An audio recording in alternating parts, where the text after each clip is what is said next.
Here's done. Suckers! Oh, all right, boys, let me, I believe a little sip of the podcasting serum is the way to start things off here. You should never let yourself get dehydrated. No, sir. Life is too short. Life is too short with a dollar sign, my friend. Welcome, everybody, to the Tuesday Night Cigar Club, episode 164. 164. 164.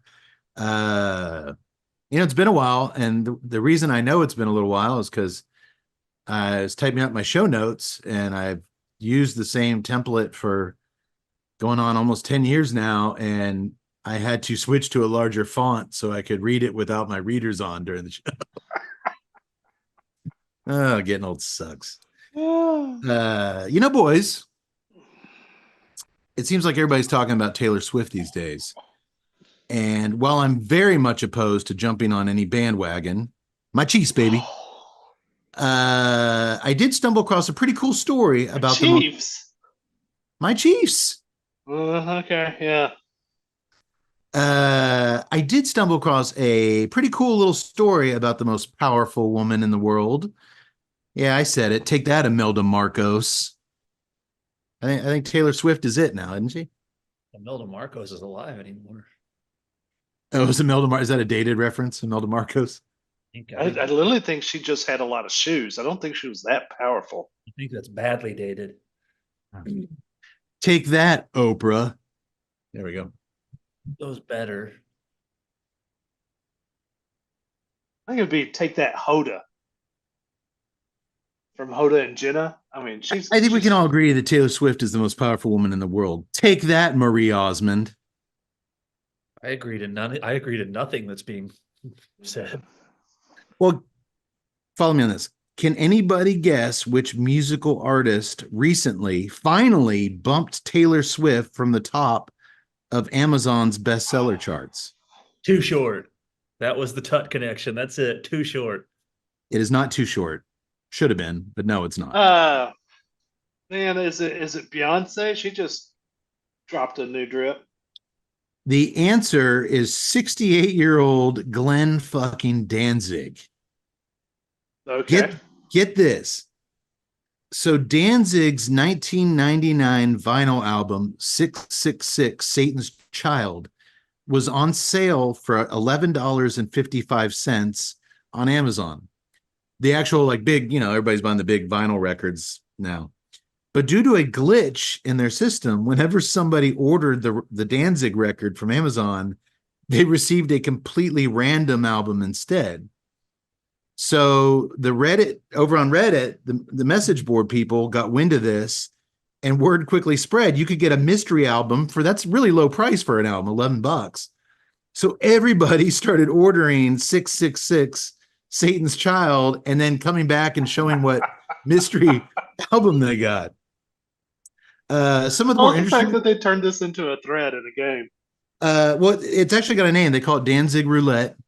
It's over now, so don't go out and buy that album, or you're actually going to get 666 Satan's Child.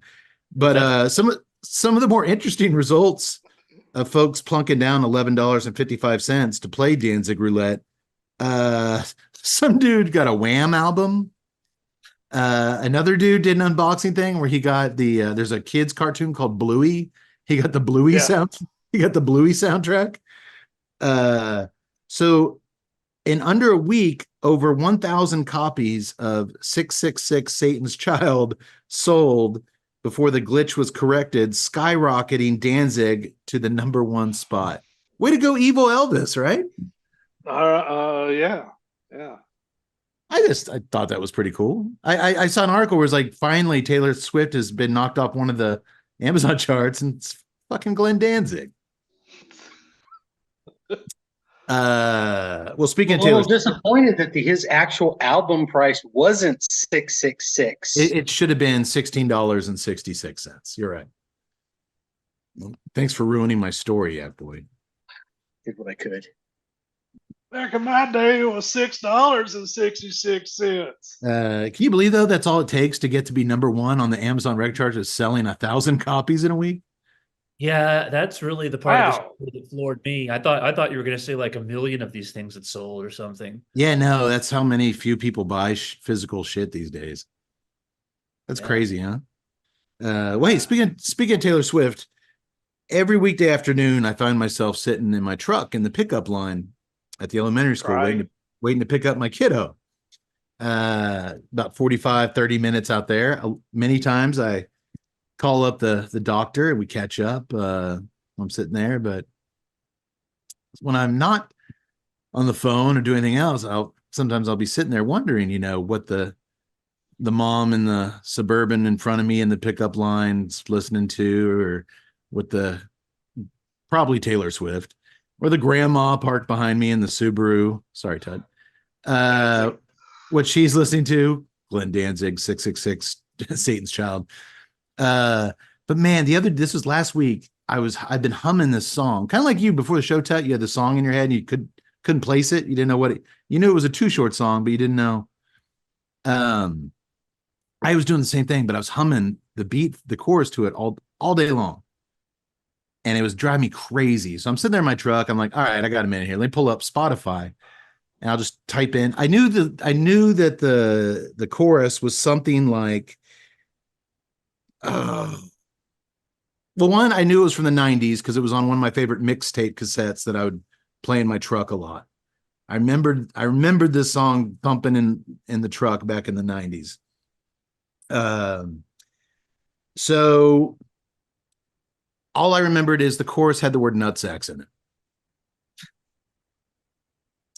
That doesn't sound odd.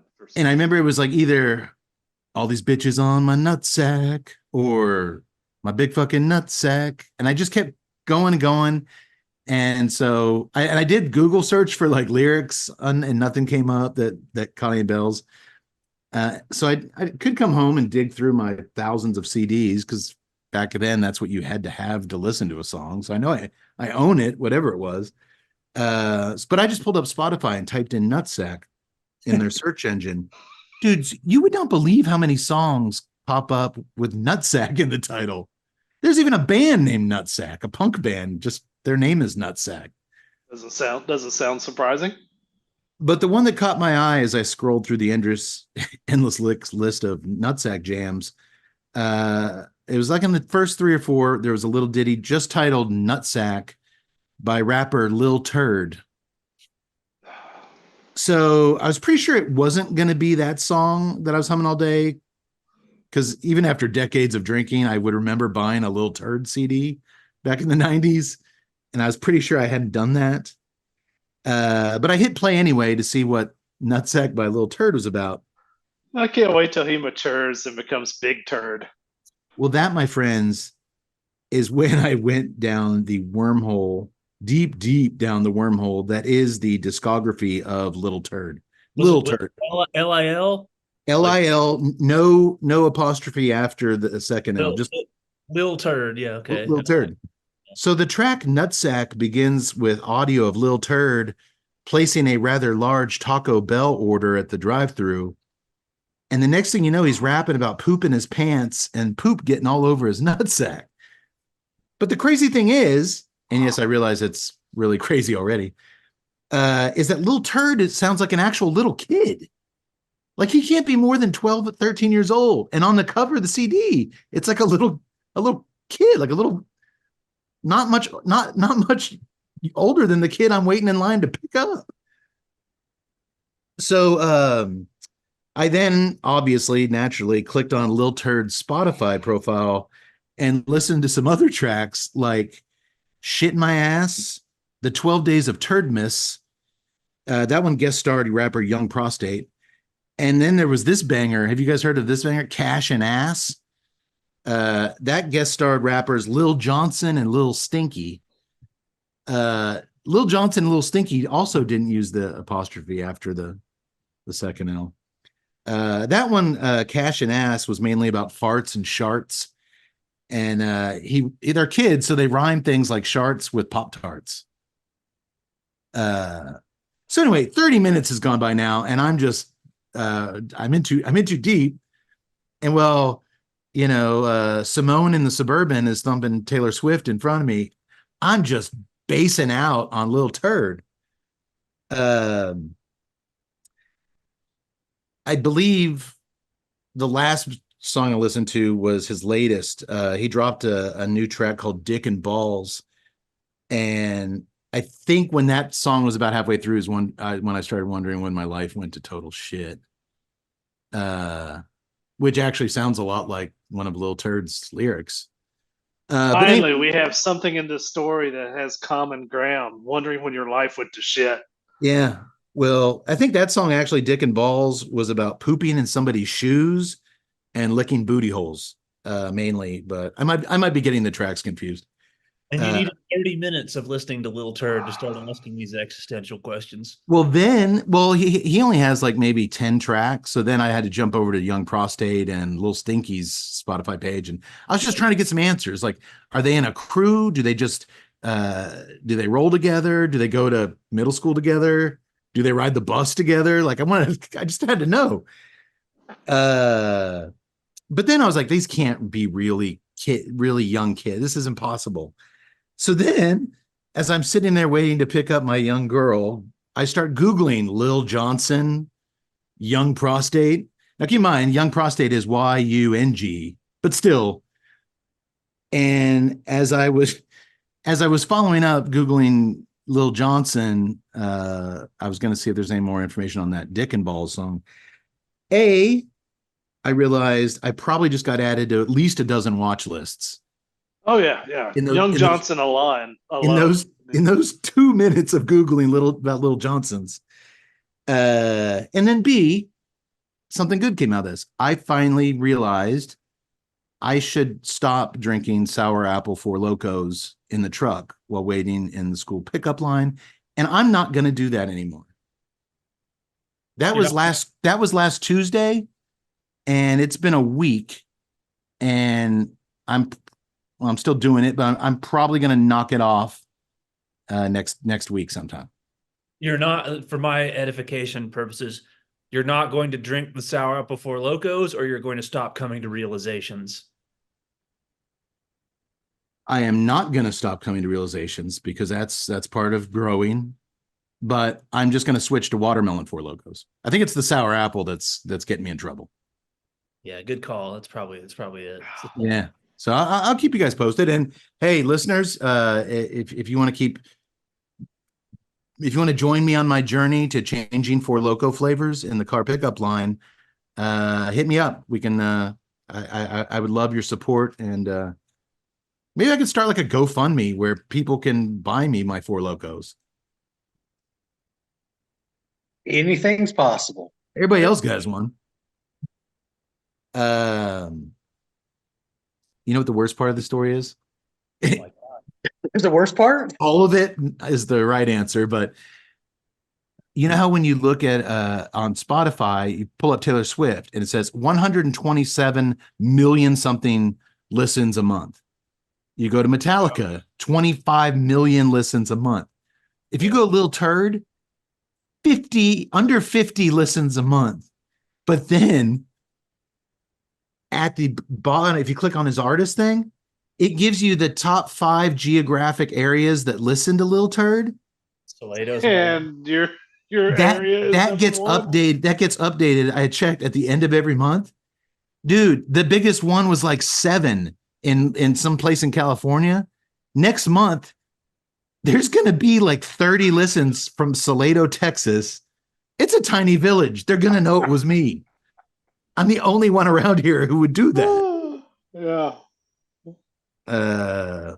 Well, That's if you on look you, down though. your beautifully That's on you. tree-lined street one day and your neighbors have torches and pitchforks, it's going to be for you.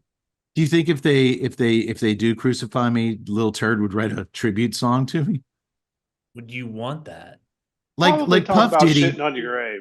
like Puff Diddy with Every Breath You Take, he'd write a song every shit you take. He'll be missing me. Now, this whole thing made me realize I will never be the man my great grandfather dreamed that I would someday become. And I've just got to be okay with that. You just got to keep moving, boys. You do have to keep moving forward.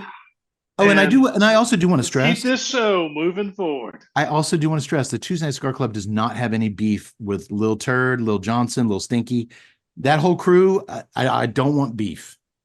I didn't even know who they were before 10 minutes ago. And I feel like somehow my life was better at that point. Hey, do you think this could be a moment like Ed Sullivan introducing the world to the Beatles? Doubt it. I could be the guy that breaks Lil Turd out. For me mentioning I'm on the world's most popular cigar film. Tells me this isn't the first time you've broken a little turd out. Oh. Sorry. Couldn't help it. Hey, I guess that's better than a Lil Johnson joke. Just wait until the beers kick in. Yeah, because I don't know about you, but suddenly I regret not having any sour apple four loco at the moment myself. And that's normally not something I would think of. If you want to run to the store, I'll wait. Hey, grab me a couple, will you? We normally don't consider it to be a craft beverage, but exceptions can be made. It's not. It's not. All right. Well, boys, having said all that, are you ready to drink till we can't feel feelings anymore? Sure. Already started. Hey, let's party Lil Johnson style. Mm, I I just stopped drinking. I wasn't referencing the rapper. I get that.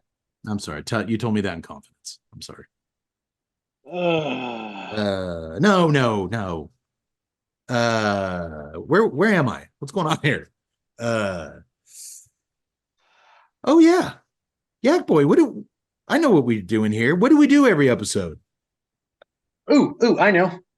We I knew you would. enjoy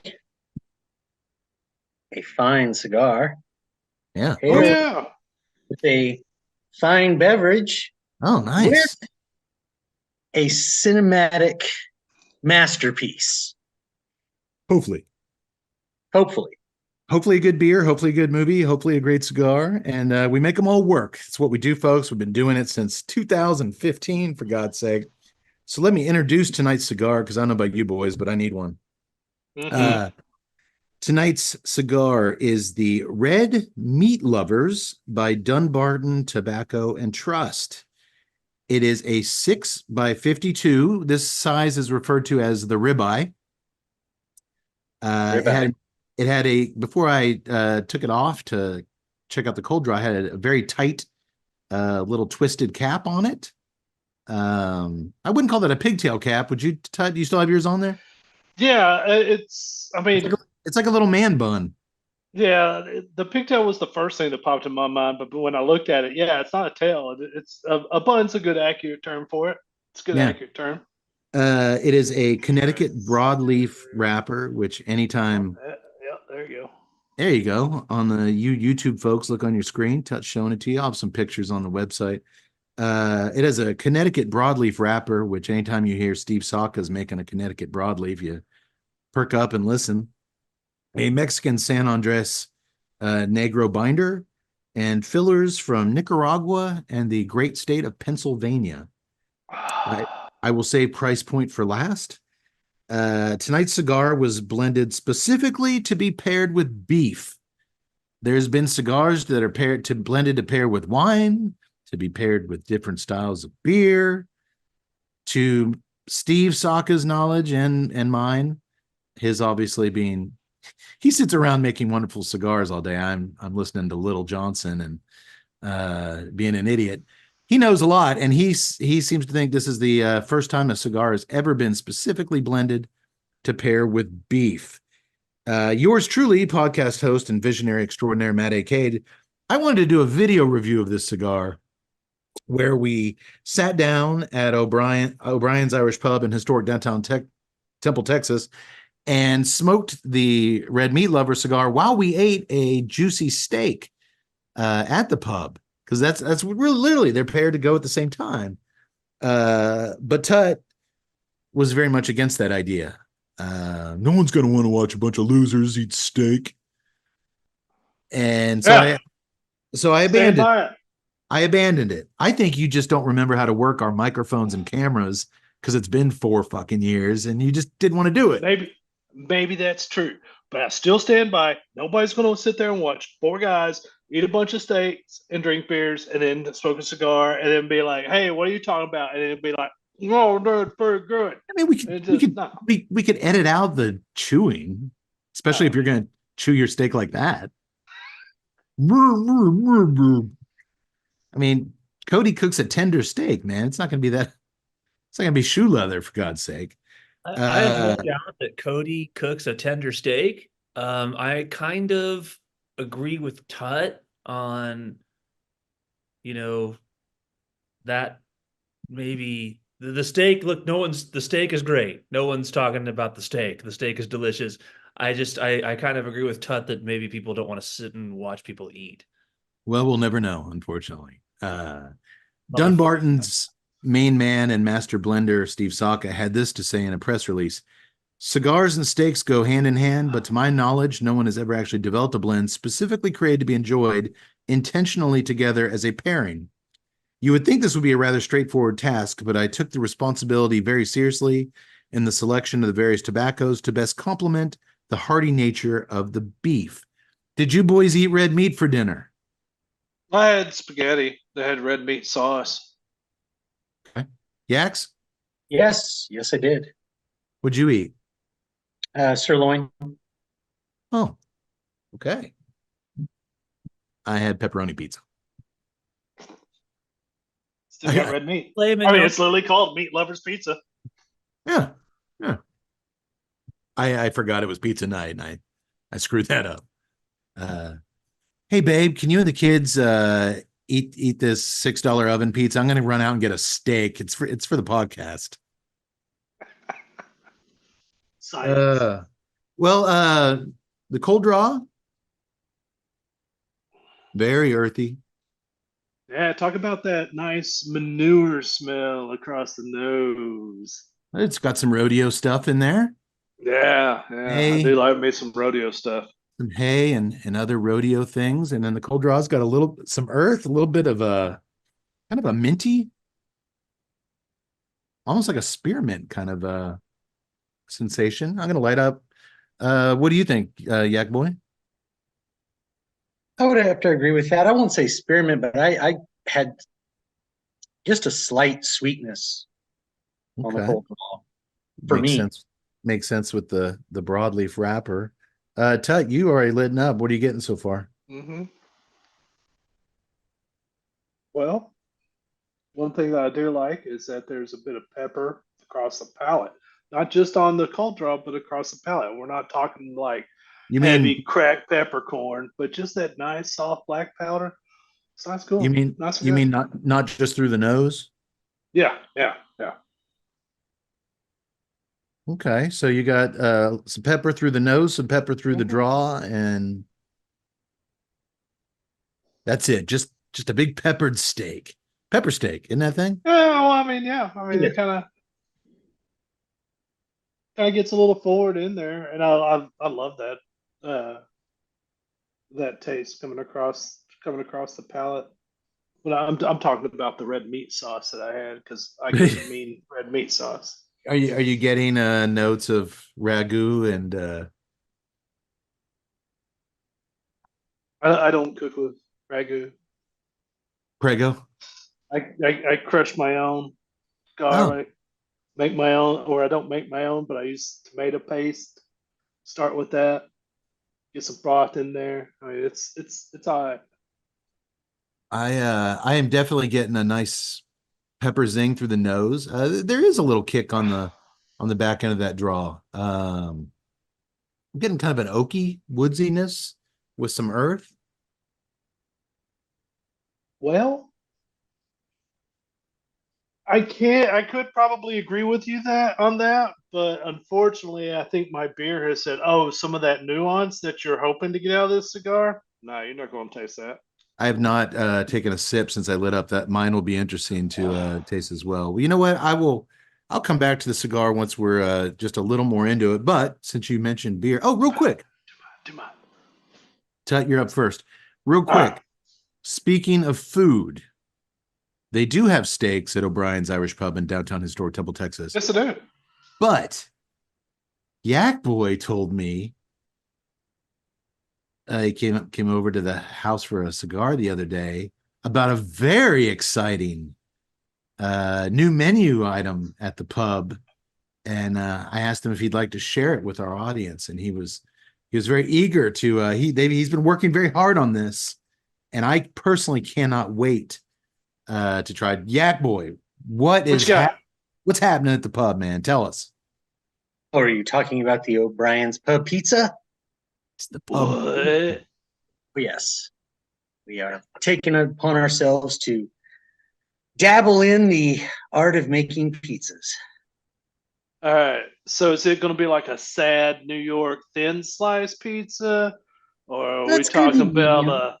all right, a little bit of medium? Like what kind of toppings are we talking about here? Are we just talking about your run of the mill pepperonis and sausage and hamburger, or are you going to throw me up a little, mix it up with some chicken teriyaki and some pineapples?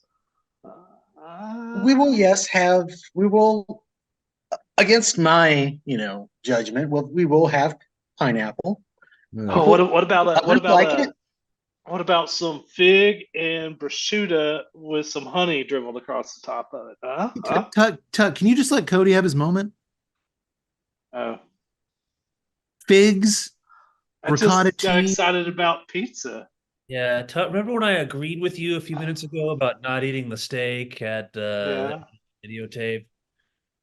Man, I don't agree with you on this. Yeah, you're embarrassed to have agreed with him on something now. I feel you, Mincy.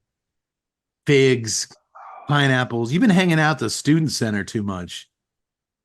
Are those things that go on pizza? I thought I was more just, He's never ate a fig on a pizza. delicious, Chicken Well, they have teriyaki. too. You delicious shut your dirty vegetables, mouth. meats, combined with the savory sauce and cheese coating everything. I Tell mean, him I what could talk about that for hours, but I mean, if we want to talk about figs, I mean, we can do say. that. Tell him what you do to the crust and the bottom of the pizza. Oh, pizza bread is the best bread. To just make it all into garlic bread before you add all the toppings. Oh yes, They base the whole crust and thing in garlic butter. And then he hand makes Papa Yak Boy hand makes a homemade sauce with his own garlic, his own seasonings. Oh. Yeah. good stuff. No, we just actually came out here a little while ago, but we'll be getting all those toppings. We're actually still working on it, tweaking on it. We're going to be making a Irish banger pizza, so get a little Man, I'm no hungry figs in again. that. I know, but Irish banger pizza sounds wonderful, and now I'm hungry again. It's going to have the cheese and some gravy. It's going to be great. Of course. I am a little bit worried about Papa Yak's homemade sauce, as Kate. I'm not. I'm sure not. what I want that sauce in my mouth. Let's go. I did ask him. I usually order my pizzas. I specify light on the sauce, and I asked him if I could do that on the O'Brien's Pub Pizza, and he told me to drop dead. So, and we will be branching out and starting my own line of Papa Yak's special sauces. keep us posted, please. Okay, well, everybody get your ass to O'Brien's Irish Pub in downtown Astoria, Temple, Texas. That sounds wonderful, dude. Good luck. Get you a pizza with normal American toppings on it. Oh man, be inventive. Stop, man. Free your mind, and the pizza will follow. Free my mind. I listened to fucking Lil Turd and Young Prostate for 30 minutes the other day. It shows. Have fun with your pepperoni. My mind's free, dude.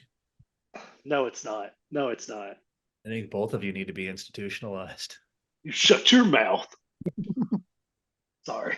All right. I really got excited. I just remembered we need to talk about the booze because I just remembered I need to drink some booze. Yak Boy, our resident as the proprietor and most handsome bartender at O'Brien's Irish Pub in downtown historic Temple, Texas. Let's start off with, in the old days, we'd all be here in the corner of No Hope and drink the same thing and compare notes. This is a lot more interesting these days. We all drink 4 different adult beverages And then we see which one out of the four works the best with the cigar we're smoking that night. And maybe we'll turn you on to a new beer that you haven't had before, or turn you off from buying a new beer that you've never bought before. So let's start with Tut. He seems very excited about tonight's beer. Tut just decided he would go with the Luck o' the Squatch. Luck o' the Squatch. I thought it was Lucky Squatch. I thought it was Lucky Squatch too, but it's Luck of the Squatch. Luck o' the Squatch. Little Sasquatch with the leprechaun hat. Okay. It is by 903 Brewing, located in wonderful Sherman, Texas. It's their milk stout, but they have added copious amounts of delicious Irish cream and coffee. And it is also that they decided to just jack it up to 11%. So I don't think he's going to be with us for much longer. No wonder he's talking about putting figs on pizza. He's drunk already. He's full of the Squatch. Yeah. Okay, so man, that they didn't do a good job of hiding the alcohol in it. I mean, it gets pretty bitter across your palate right off the bat. My first instinct was I don't like the beer, but I know by the end of the beer I will love the beer, and that's okay. There's not a lot of coffee at all. I mean, little hints of it. There is a little bit of Irish cream, but I mean, you have to know what you're looking for to actually find that flavor. The rest, it just tastes like a high-powered stout, and that's okay. It's not exactly what I was looking for. I was actually excited about getting some Irish cream in there, and let's have some fun. But it's basically, no, I'm a heavy, high ABV stout, and let's rock. And that's what you get out of it. I could see where that would pretty much squash any cigar in its path for the most part. Even a Steve Saka broadleaf. Now the pepper does hang in there. The pepper, especially retrohaled, you do get a bunch of retrohaled because now you get off that palate. You're not, infected by the beer. So you do get some nice flavors coming out across that. And I'm a little disappointed because you're right. It just muscles all the palate flavor out of the way. But that retrohale pairing of that high ABV, almost, I'm not going to say medicinal, but kind of alcohol presence, man, it's starting to play nice. And so I'm sure by the end of the beer, it's going to be a wonderful pairing, and it's going to be one of the most beautiful pairings I've ever had. Oh, I'm sure. I'm sure it will be. And I'm guessing you selected that beer because Steve Saka, the blender of Tonight's Cigar, is known as the Saka Squatch. That is correct. I've got a little Bigfoot Saka Squatch statue here out in the studio, and so I immediately, when I saw your beer, I got where you were coming from there. I'll tell you this, you're missing out because right now on the back end of the pepper on the retrohale for me is a toasted marshmallow note straight out of the campfire that is glorious. And the Axe will do my beer next because I'm about to talk about it, I guess. I am having to space my beer's quite heavy on the IBU side. So there's a lot of bitterness there, which I love. But I am having to give it a little bit of space between puffs and sips, which I guarantee you, if somebody watches this YouTube video, I'm having to space out my drinking with my. Like, at what point I'm going to have my cigar in my mouth while I'm drinking? Yeah, we always say that. We better space it. No, we never space that shit out. Yak Boy, tell everybody what I'm drinking. You have from Symbol Brewing Company, located in Carrollton, Texas. Their double West Coast IPA, 7.6%, and if it was to be judged, it is 96 IBUs. It is bitter, man. I don't know about 96. Man, this says 9% on the can. Did I look at the wrong one? And it says over 100 IBUs. Uh-oh. The double West Coast IPA by Symbol Brewing. That's it. Yeah. Maybe they upped the power on it a little bit. Fake brews. Fig brews. This is the part of the show when Tut gets drunk. There's like a window where he's really funny. Savor it, boys. Savor it.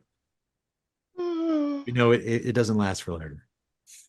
I picked out this beer. Obviously, it spoke to me because it's got this ocean water background with some surfboards, and it is a West Coast IPA. Our movie tonight takes place in Malibu, on the West Coast. There's some surfing.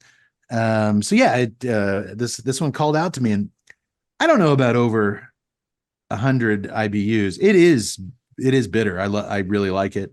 The first half a pint I had, I wasn't quite sure what it was going for other than bitterness and the hop presence. It's settled down a little bit. It actually flavor wise,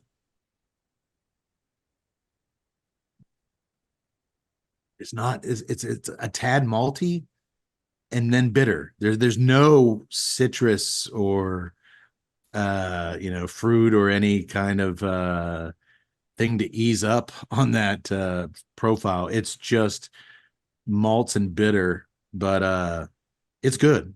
I do like it. Yax, what do you got to say about this thing?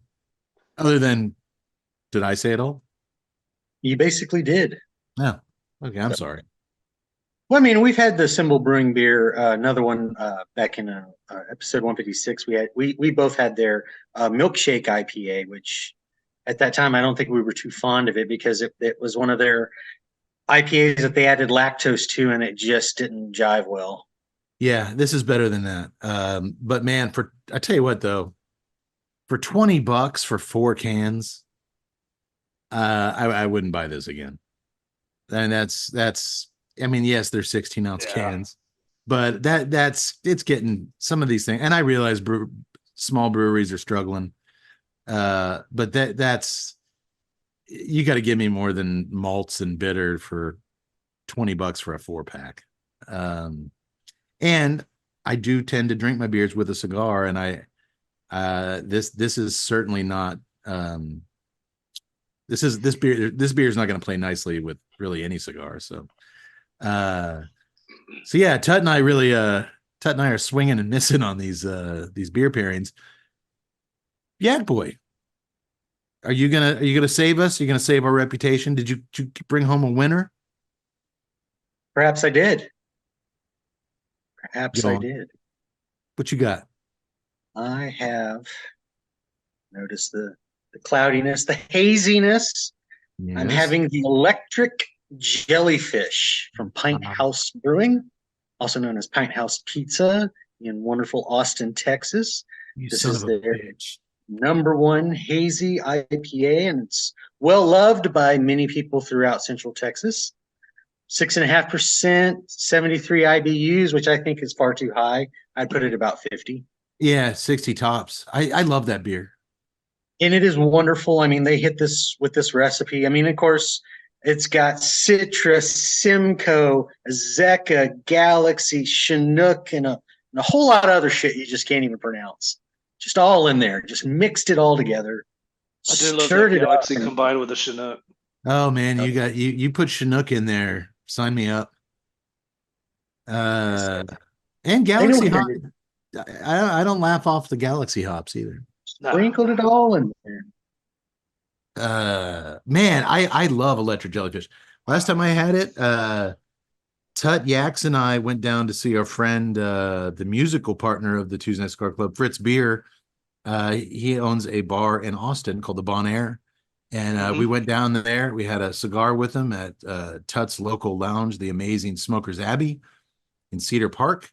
And then we drove into Austin proper to the Bon Air, and we had a few Electric Jellyfish IPAs on draft with Fritz. And that's the best day I've had in quite a while. That was a fun one. I just love that beer. It is just one of my favorite IPAs, period. It's just delicious. And I imagine it's going wonderful with your cigar.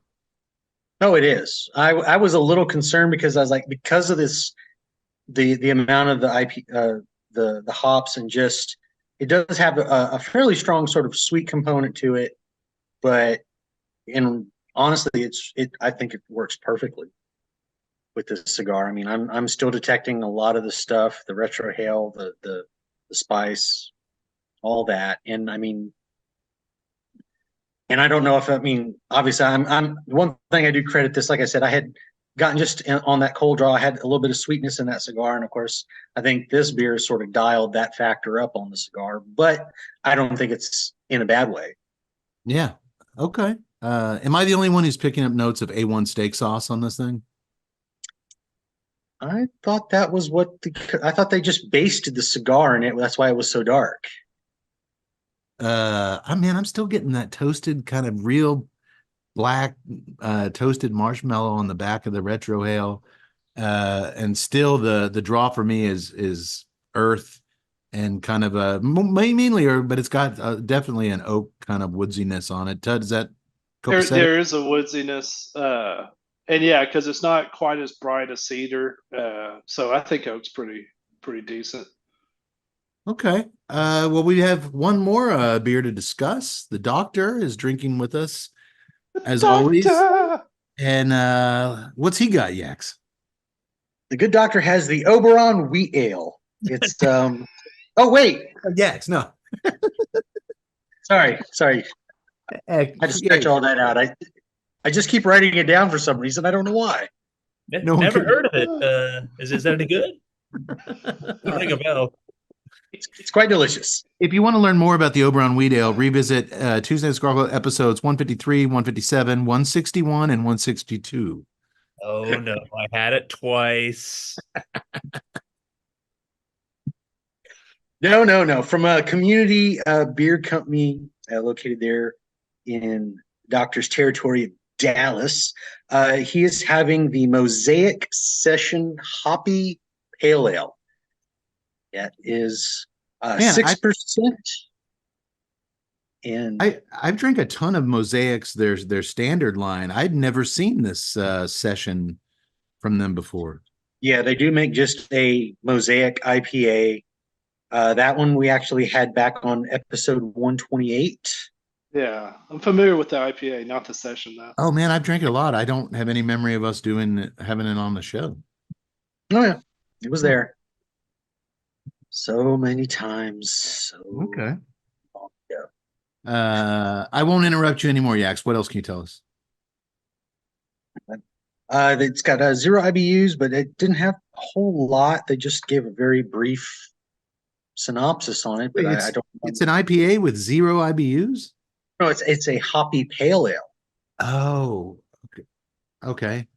But it's hoppy. Yeah, I was confused about that as well, but I don't It's understand hoppy, how hoppy, but not they bitter. said right. Yeah, doctor, would you agree with that assessment? I would. I had not seen it prior to today. I had the Mosaic previously, which I think goes at about 8.5 on the ABV. So the 6% sounded a little better for me for being a school night and all. So I like it. And perhaps in line with the fact that they didn't oversell themselves with where Yax is looking at, it just seems like a real simple yet tasty ale. There's not a whole lot going on there, and I mean that as a compliment. There's not any crazy this or that, sort of flavor to it. It just has, I'm surprised it has no IBUs. It just has the taste of a good pale ale. I can see this. Interestingly enough, you mentioned the cigar and the red meat theme.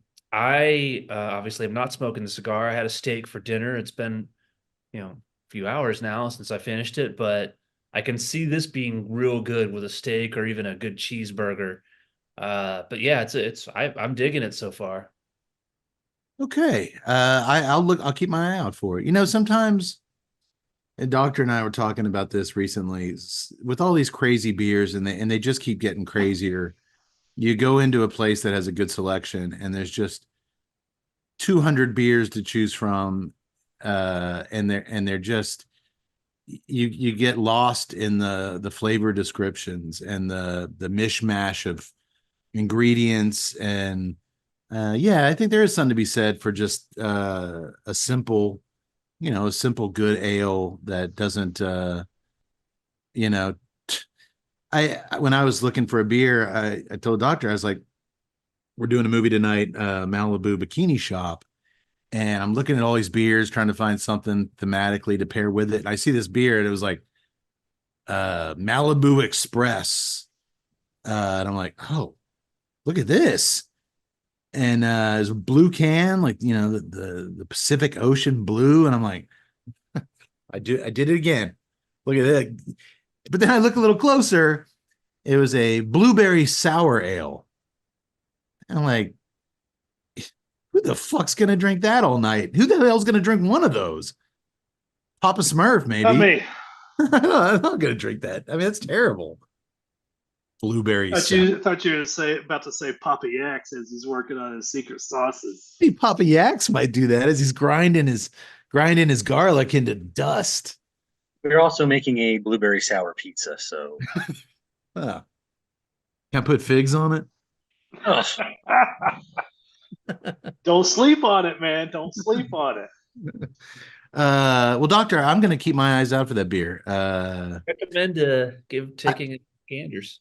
I'd have to go back and listen to. I've drank the Mosaic quite a bit. It's one that you find sometimes even restaurants will only have like one IPA, and Mosaic seems to be one of those ones that they have frequently. So yeah, I'll keep my eye out for it.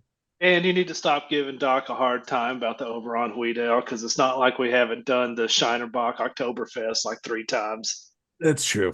I don't understand. Give me a hard time. I've never heard of the Oberon Wheat Ale. What are you guys talking about? It doesn't ring any sort of bell. You know what? About 2 inches in, this thing is starting to smoke like a Steve Saka broadleaf cigar. Like I believe the word is copious yaks. Just yes. Man, with every buzz just pouring off of this thing. I've heard that about Papa Yak's homemade sauce. About 2 inches in, it starts to smoke. You better charge him for using that, doctor. Yeah, man, this is not at all kind of the profile. Maybe it's because I ate a pepperoni pizza instead of a steak. I mean the earthy and the wood and the woodsiness,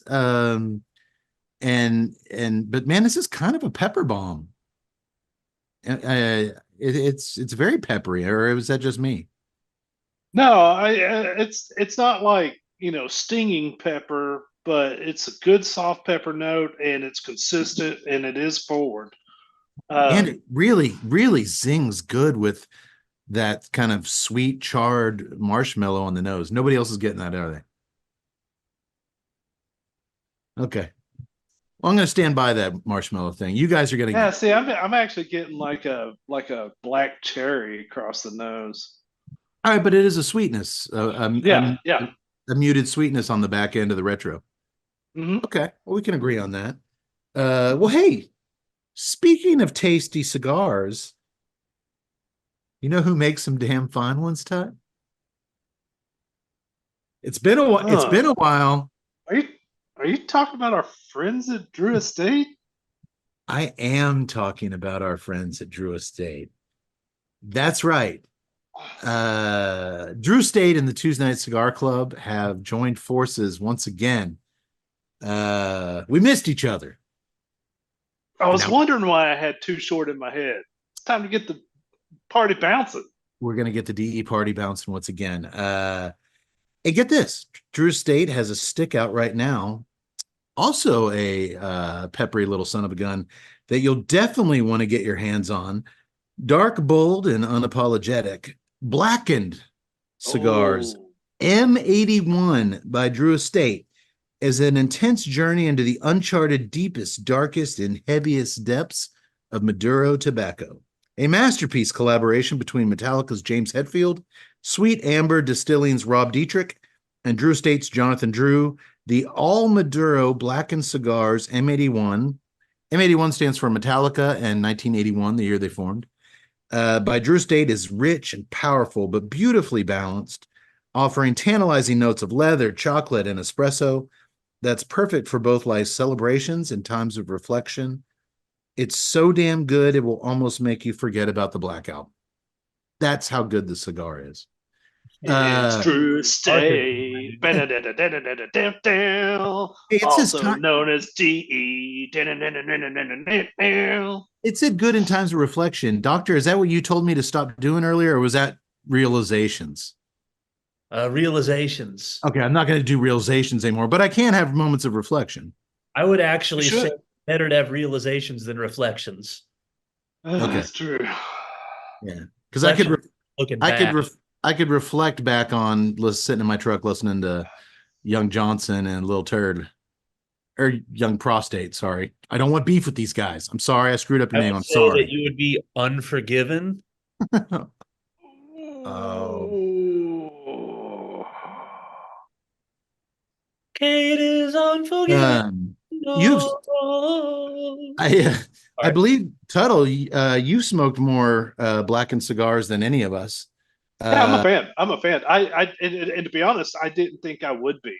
I thought that you hear these pairings and these the celebrity personalities having being prepared with their cigar, and I literally approached it this way. And if you do it, I understand why, but it's unfair to the cigar. It's a legit good cigar. Go out and get it. You know what though? Here's what I love about it. And this is very similar to the Guy Fieri knuckle sandwich cigar from Espinosa. There are reels on YouTube and Instagram during or right before or during breaks at Metallica concerts, where the way they have these stage setups, they're kind of all four members are on different kind of stages. And there's moments in the concert where James gets a break, maybe for a bass and drum thing, or Kirk will be doing guitar solo or something. He goes down, he steps down this little walkway, and he goes down there, and dude's got a cigar waiting for him, and he just sits there and takes like a minute to have a few puffs on his Drew Estate Metallica cigar, fist bumps some fans because it's like an immersive thing where the fans are right up there. But he'll kind of shoot the shit for a few minutes with the fans, smoke some cigar, and then he'll just have a guy will come over and put his fucking guitar back on, and then he'll just go up there right into battery, like without skipping a beat. I got a lot of respect for Metallica. All jokes aside about my lifelong trauma of buying the Black Album as a young fan, that those guys. I have a lot of respect for the band, and the one word that out of that script on the Blacken that hits me is balanced. You wouldn't expect an All Maduro cigar to be that balanced, and somehow Willie Herrera pulled that off. It's a really interesting smoke. I do like it. So go out there and find you some. Yeah, Justice for All. I mean, Master of Puppets. Man, just you're talking about some of the best metal albums of the '80s and of all time. Dude, Whom the bell tolls. that Sanitarium. Oh. that 4 album run of Kill 'Em All, Ride the Lightning, Master of Puppets, and Justice for All. Man, name another band that just 4 bangers, man. I mean, and that's why I was so shocked and bewildered by what came next. But I will say this: in the years past, man, their last album I enjoyed some tracks off of.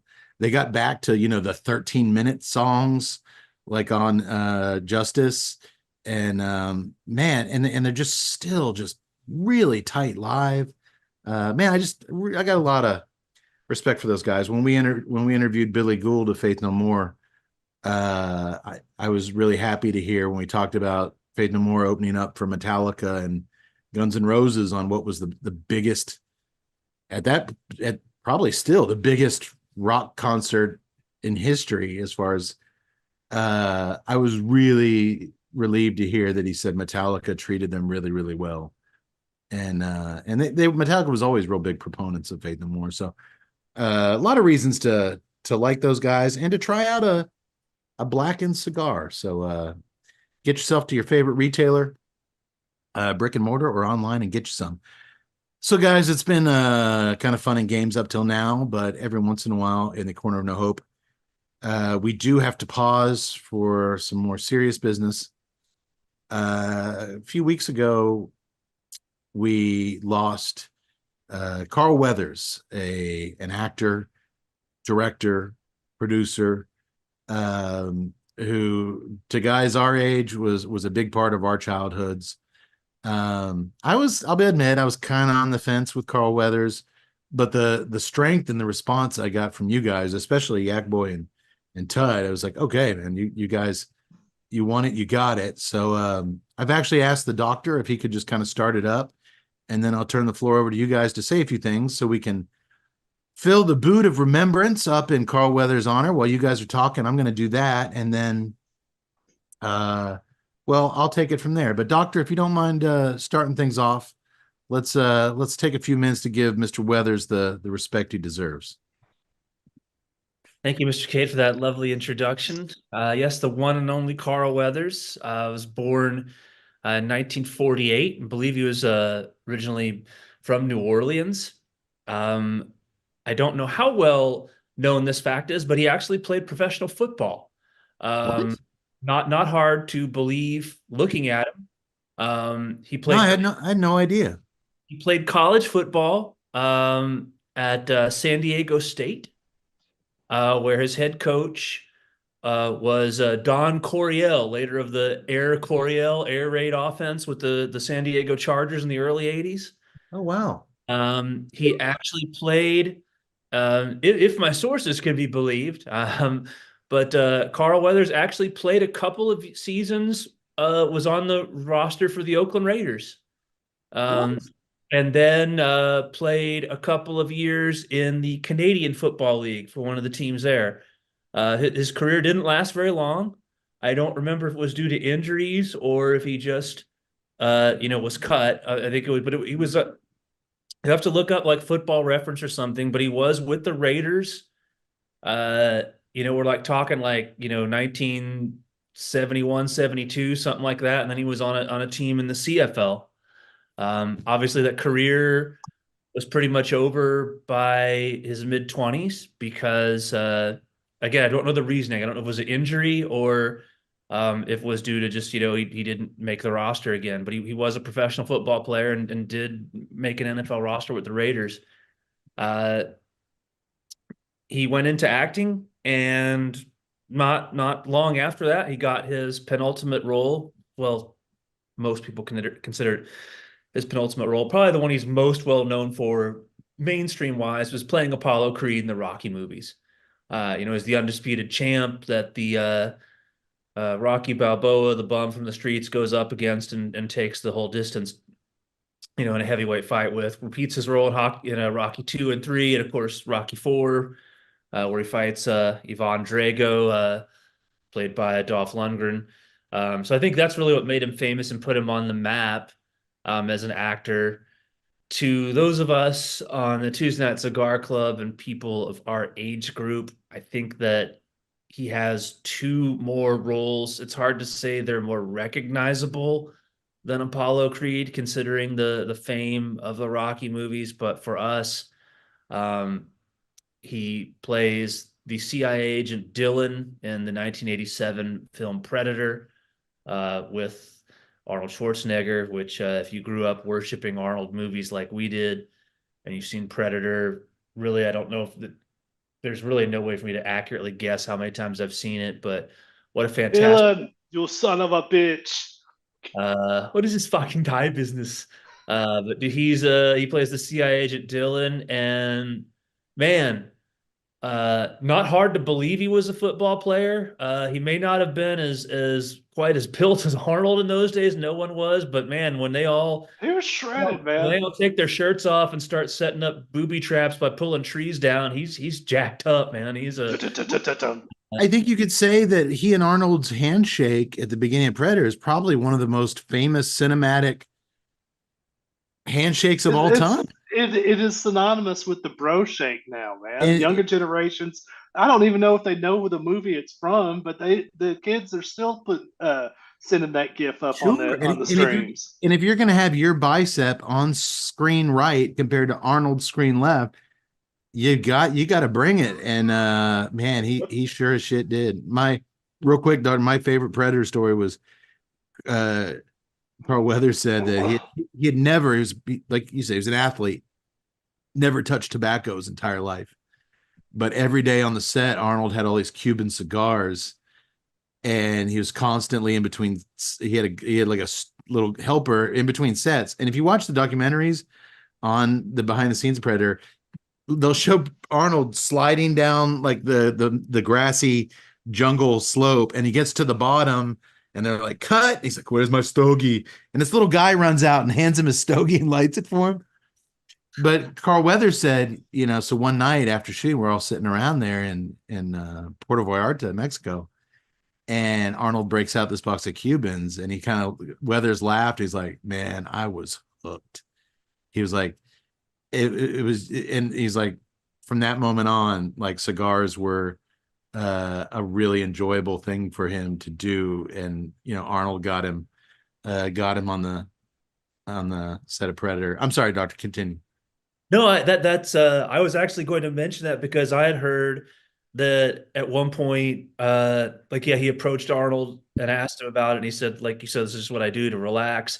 And he asked him, like, could he have just the like the end of a cigar just to like chew on? And he said then Arnold made a comment like the next thing I know, like Carl's having like boxes of Ashtons delivered to him. He's like Carl, you don't smoke these like cigarettes, take it easy. Yeah, he Uh, said like he got immediately just hooked on him like big time. Um, yeah, that Predator's certainly my Carl Weathers movie. There's Uh, there's one more that I need to mention in my eulogy for Mr. Weathers, and then we can kind of move on if anybody else has their other thoughts. But again, it's for people of a specific generation. Not quite 10 years later, 8 or 9 years later, I believe it's 96, and the Adam Sandler movie Happy Gilmore. Uh, Cubs. Carl Weathers plays Chubbs Peterson, a retired golfer with a wooden hand because when he was playing golf on the tour, he hit a Son of ball a in bitch. a water hazard, which I've done many times, and it always pisses you off. And he went down to get that ball, and when he did, an alligator bit off his hand, so he Son had of a to. bitch took my hand. But he reached down and plucked that some bitch's eye out. So he's got the alligator's eye, but he's got a wooden hand. And so when we meet him in the movie, when he meets Happy Gilmore, he's just a bored ex-golf pro reading magazines, giving lessons. And then he takes Happy Gilmore under his wing, and he was fantastic in that. So, man, you talk about if those are his three famous roles. I know there's a lot of stuff I'm skipping over, but Apollo Creed, Dylan, and Chubbs Peterson are three very different roles. He was Uh, also in uh the Action. Mandalorian. He's got a role there. Well, Yeah, don't forget about Action Jackson. I was gonna say I actually after Dylan and Predator, I put Action Jackson. I don't want to get into it, but I appreciated the Rocky movies when I was little, but they didn't age well with me. I never really revisited them with much success. But I loved Action Jackson, and it is a film that I'll watch every 4 or 5 years. And man, who's the chick from Prince's sidekick that Vanity. Vanity? She's in it, and man, he really had a cocky charisma that he basically made a badass high Hollywood budget blaxploitation movie in the late 80s, which was kind of unheard of. I mean, we didn't really have a lot of black action heroes when he came out with Action Jackson. And man, I really dig that movie. And Tut's right. I think he actually directed a bunch of Mandalorians as well. So it was kind of cool to see him take on a new challenge. And that was the actual season of Mandalorian I watched, and they were really good. So, but yeah, you know what? I'll real quick, Tut, Yags, if you want to say something. I'm drinking this damn boot because of you guys. So go ahead. Well, I was just going to say, I always, we think about him because obviously, like, with Predator, but and of course Rocky. But I always, do the little thought is like, can you imagine anyone else being Apollo Creed? Lee Marvin. I was like, and I mean, because at the time when Stallone wrote it, he wasn't really anyone. Yeah, it's true. Yeah. So I mean, and the as we say, the hero of the story can only be as good as the villain is bad. So I think what they did really good with Creed is that he was able to tap into Muhammad Ali's just charisma, and Carl had that charisma to be able to pull that off. But what I also loved about it is that when you would flash to the business scenes where he wasn't just talking about, he wasn't just charisma. You saw the business mind of Creed, and you saw him working the showbiz angles. I just thought that was a really cool character. And then of course that one when when in Rocky Four when he's going through all the nicknames, and if you go back and you watch the original, some of them were there, but like the King of Sting, the Count of Monte Fisto, just all these cool just nicknames. And yeah, I mean it's just like the guy had the charisma to be able to pull it off. I mean, think of what he did in Predator. You've got the biggest action hero star in Arnold Schwarzenegger. You've got these big personalities like Jesse the Body sitting in there. And I think Mac Davis, who's just chewing up screen. And yet, Apollo, I mean, Carl comes on there and he holds his own with all of that. And he looks like he fits in. I mean, it was just, Yeah. it was just a really cool deal. No, What's that? You met Bill Duke. Mac Davis was a white Oh. actor, country singer. Sorry, Yeah. Bill Dukes. God rest your soul. No, he's still alive. I had to. Who's writing my notes? Who would have guessed that Bill Dukes outlived Carl Weathers? Or Mac Davis, whoever that is. I think he's dead. I don't know. He might still be alive. I've never heard of Mac Davis till Tut just referenced him. Well, just real quick, boys, I will say this. If some beef does develop with Lil Turd and Lil Johnson, and I have to check into a low rent motel and lay low for a while, I'll be checking in under the name either Chubbs Peterson or the Count of Monte Fisto. So just give that name at the desk and they'll tell you where I am. By the way, there is no empirical evidence to suggest that Carl Weathers was ever aware of Lil Turd or Lil Stinky or any. No, I'm saying if some beef develops now, those are the aliases I'm going to use to check into hotels. Well, I understand. I just wanted to throw that out just for. Oh no, Carl Weathers. Oh, yeah. He was a real man. He's not listening. We're all about learning here. We're all about getting some. Yeah, no, I mean, I guess it's possible Carl Lewis could have been one of those. He played for the Oakland Raiders. See, look, I feel like I've done.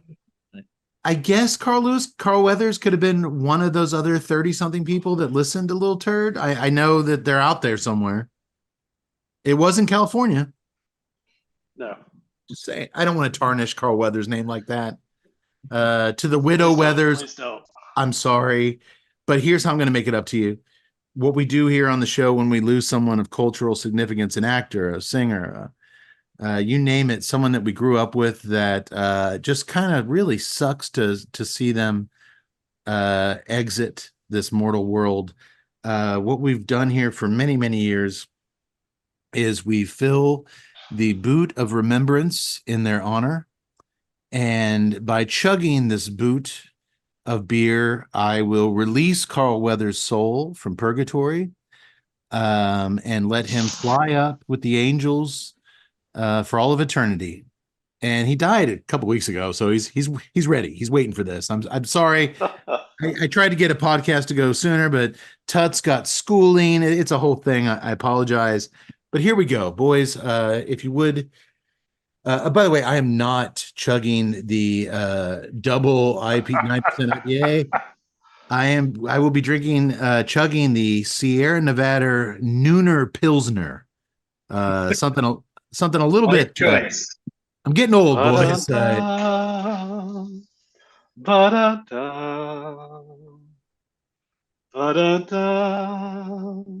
That's too sad. Dun, On. dun, Dun-dun-dun-dun-dun, dun-dun-dun-dun, dun, dun, dun, dun, dun, dun, dun, dun.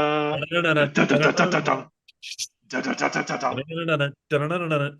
Dun, dun, dun, To do the dun. Rocky music, dun dun dun dun dun dun dun dun. Dun. Come on, it's begging for it. Eh, That seemed too cliche. Dun dun dun dun dun dun dun dun dun dun dun dun dun dun dun dun. There we he's go. only chugging. Oh, he's only chugging. Oh, oh, oh. Unfortunately, guys, by me stopping mid chug to tell you guys to switch music, Carl Weathers is still stuck in purgatory. Damn it. So you Hey. gotta finish this here now. It'll only feel like an eternity. Damn it. Sorry. I just thought it'd be really cool to chug a beer while they're singing the Rocky music.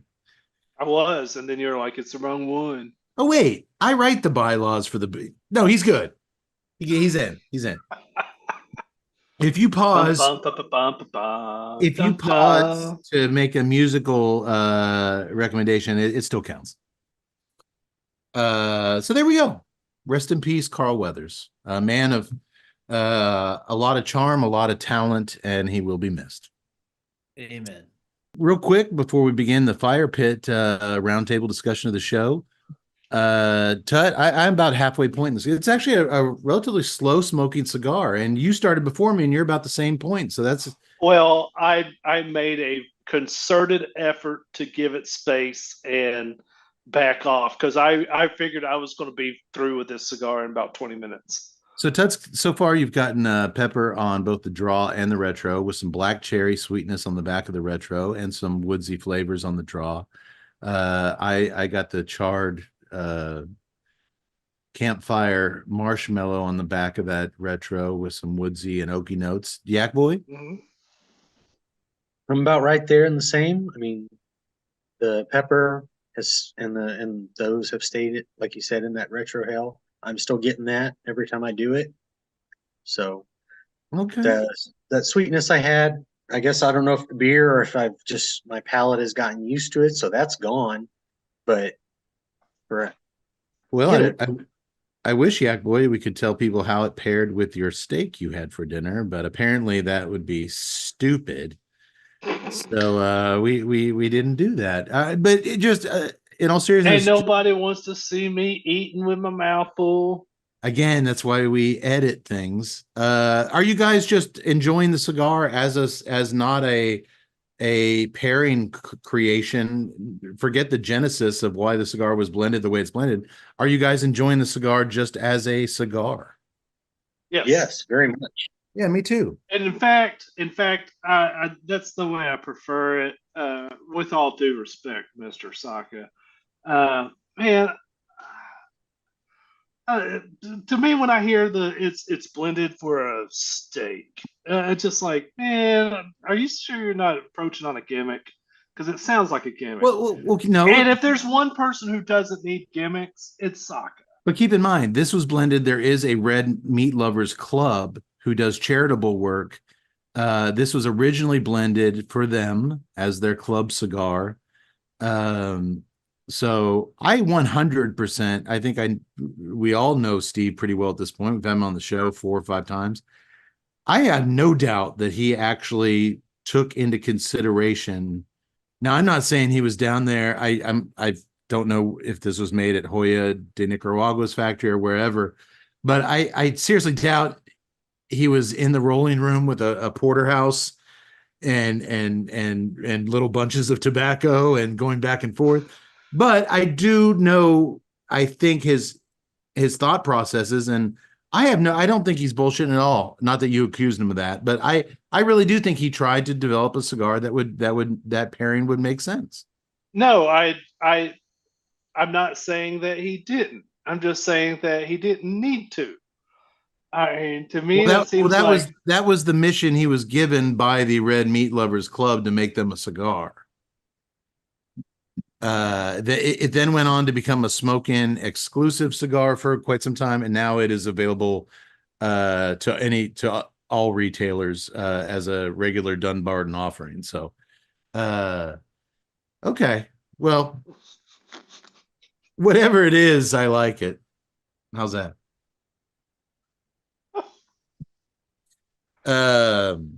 Well, this part of the show, I called it a roundtable. It's kind of our wrap up of things that we've all been viewing recently. At the very top, I just want to say that I was on a rare lucky streak, much like Tut's lucky beer, with watching new stuff lately, including tonight's film. I was watching tons of new stuff, and it was all good, and that doesn't happen very often. Until that is, I'm going to get the negative out of the way first. Until that is, I eagerly plop my big ass down the couch to watch the first episode of Reacher season 2 on Amazon Prime. And boy, I really like that first season, man. was I massively disappointed. I loved that first season. Oh, It was a throwback to the great 80s action serial TV shows. Do you remember that conversation in the behind the scenes of the Expendables when Stallone is telling Lundgren, is like, yeah, you just need to Thor kick that thing. That's what I loved about Reacher, is that when he kicked doors, he Thor kicked it. You're right. It was an absolute throwback to that standard 80s action figure, and he was just this massive guy with a bunch of training, and it was just a really funny, enjoyable action ride for 8-10 episodes or whatever. So when season 2 finally came out recently, I was like, all right, Friday night, here we go. I waited till the first couple episodes were ready, and I sat down to watch it. Holy shit, did it suck. It from the get-go was just, you talk about Lil Turd, it was a big ass fucking dump of nonsense. And I'll just say this. I don't know if you guys have checked any of it out yet. Todd, I do remember you being a big fan of the season 1 like me. I realized one that, and I have nothing because I'm lazy. I didn't go and research this. They had to get a new writing team because the writing was sharp and witty and clever and just really, really smart in that first season. Yeah. And that's gone. It is now the most dumbed down. Reacher is basically just walking the earth like Kane in Kung Fu, from town to town, with nothing but his jeans and his boots. And the big thing is the supporting cast from season 1 is gone. There was an African-American police officer who he was working with, who was amazing. Yeah. There was also a female police officer who he had a love interest who was really, really unique and well developed, and I thought the chemistry was really nice. Great chemistry with all three of them.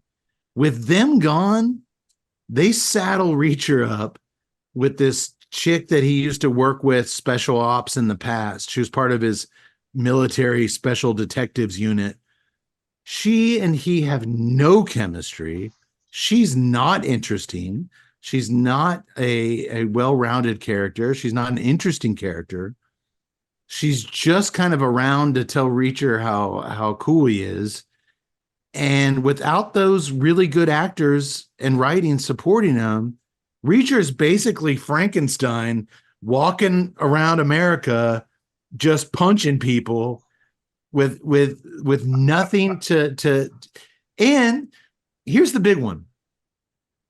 In the first season, when Reacher was, because of his immense military training, when he would do stuff like make a bomb out of nothing, like MacGyver or something, he would explain what he's doing. Or if he's like, we need to go to this place, and like, why, Reacher? And he'd be like, well, look where they started on the map. And because it was almost like Sherlock Holmes-ish. Yes, that is gone. And it was so evident the first time they're looking, one of their old commando buddies was taken out. He's missing or he's killed or something. And they go to his apartment and it's completely trashed, completely ransacked. And Reacher's going around with his gun and he's like, I'm going to do two fingers to do a gun here. He's like, looking around and he's like, whatever they were looking for, they didn't find right away. And she's like, why is that, Reacher? How do you know that? And he's like, if they would have found what they were looking for, they wouldn't have trashed the rest of the apartment. They would have stopped looking if they found what they were looking for. And she's like, God damn it, Reacher, you folks, you know your shit. It was like the most obvious. Yeah, really. If they found what they were looking for, they would have left and not torn up the rest of the apartment. It was insane stuff. Oh, and then it was like, I can't remember. It was so bad. It was like they found like somebody they were looking for. They found their car on the side of the road, or it was something similar to that. And it was like, pulls out his gun. He's like, he didn't leave his car here on purpose. She's like, how can you be so sure, Reacher? Because the gauge says it ran out of gas. Cars need gas in order to go places. Damn, you're good, Reacher. Like, oh, I know that shit. Cars need gas. People stop looking for stuff when they find it. It was just that kind of Dynamite writing. It was that low level. You said Sherlock Holmes earlier. This is Encyclopedia Brown shit. Like, come on. I believe Cars Need Gas is the name of the new Little Turd album. You guys are all going to look up Little Turd tomorrow. Don't deny it. I totally am not. But anyway, you guys Let's do it.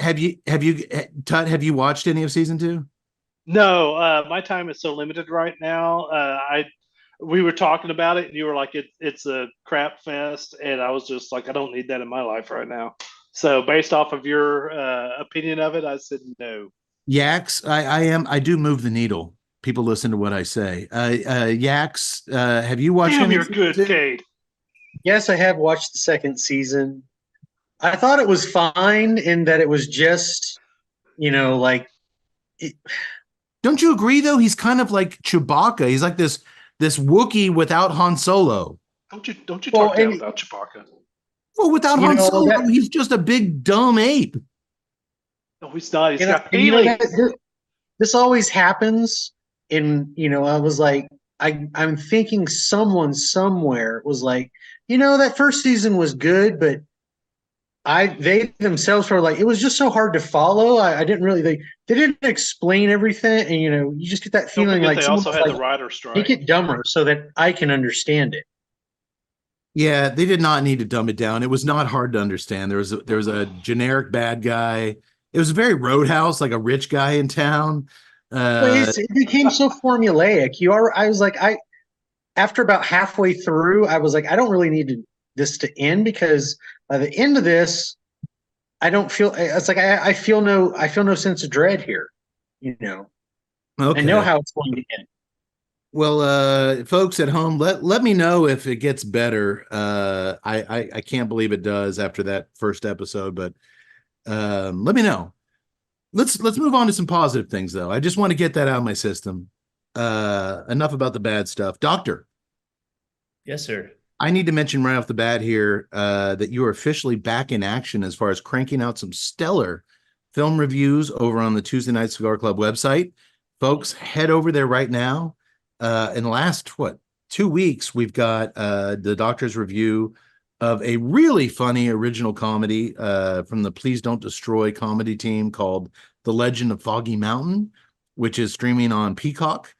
I believe the doctor had to get Peacock just to watch an NFL playoff game. And he was like, I'm getting my $5 for this month before I cancel it. And I was like, I'd watched that movie. I was like, all right, watch this before you cancel. It's a really funny movie. And then you also wrote one for the new Prime film on the Shudder channel, Destroy All Neighbors, a gory horror comedy, really fun movie. Two very, not based on any existing IPs, just straight up original comedies and horror comedies. And I can't do your words justice here, Doctor, but go over to the website and read those. Tut, you gave me a big thumbs up after you read the doctor's review of Foggy Mountain. You went and watched it, and Yes. I guessing from your expression that you agree with us that it's really funny. Right now, it's my funniest movie that I've seen in 2024. I loved it so much. The guys, their friendship at the beginning, they did such a good job of establishing that friendship. that man, I wanted to hang out with those guys. They were just it was just so cool. Like they were just so positive, even though that they're a bunch of losers, staying around in the house. It was just man, it was so good. It was so good. And I thought the writing was fresh. I thought the comedy was fresh. There's some slapstick in there that kind of harkens back to some old school slapstick, but at the same time, it just felt fresh and new, and I liked it. And I love the fact that it's not based off of some previous IP. I love the fact that it's given me something cool. I mean, it was basically like I think I shared it on my social media stuff, and I was like, they're talking about remaking Goonies with the kids of the original Goonie cast. Don't do that. Please let me just have that movie. This is what you need to watch because this will scratch that itch. I think for a lot of guys our age, sure, you want to see it. You want to see something about some treasure hunters and laugh.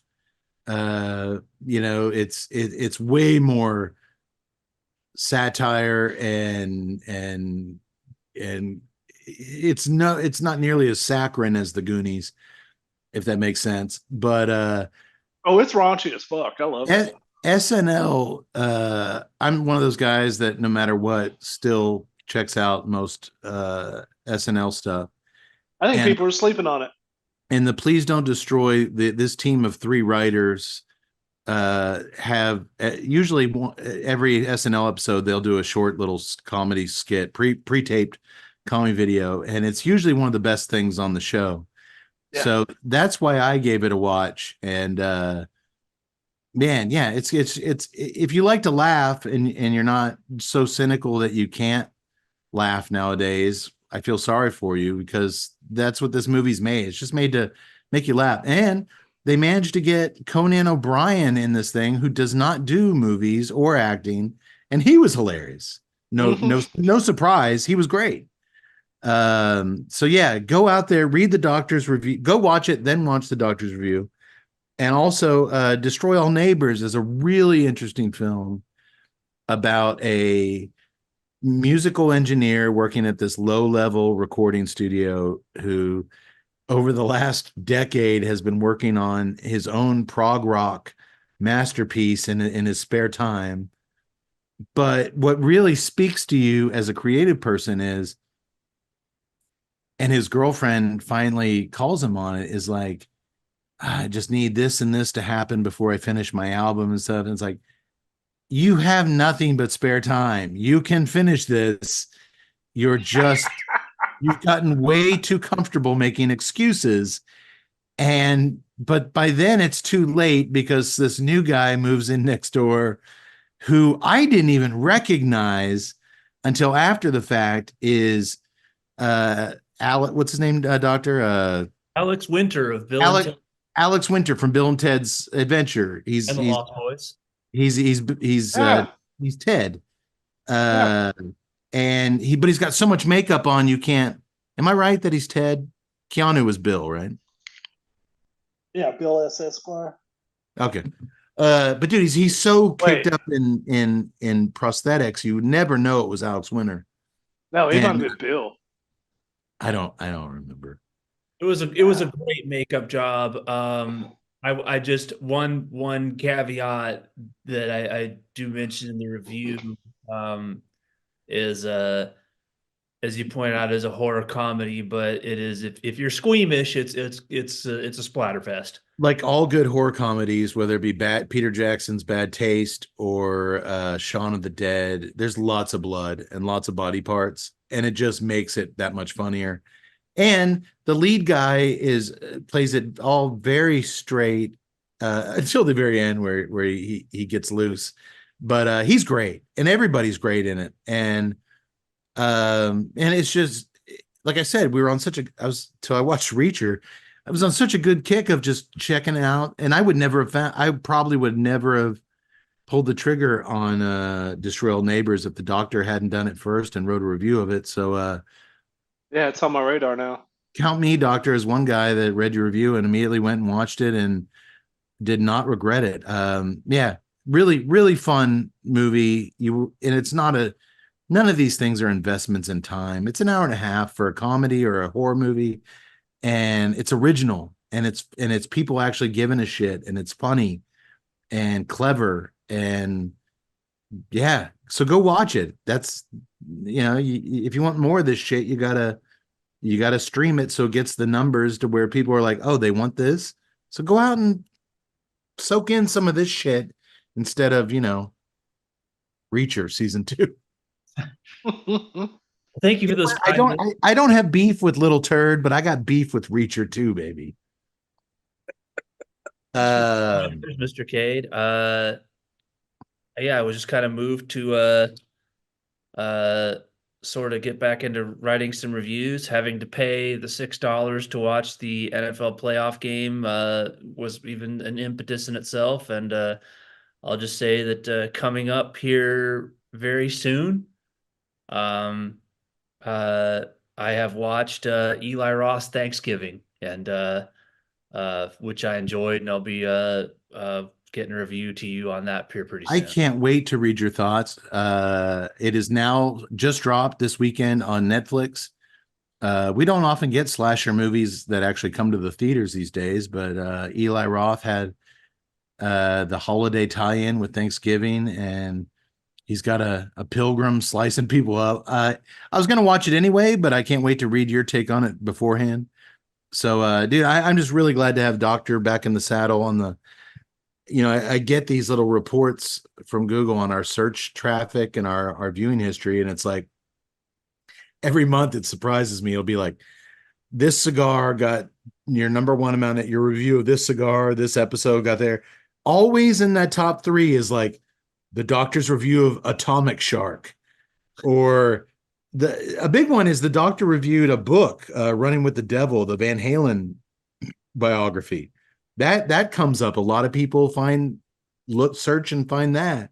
So yeah, people are out there reading the stuff, and I think you got a really unique voice. So we're lucky to have that kind of content on the site. Reading with the Doctor.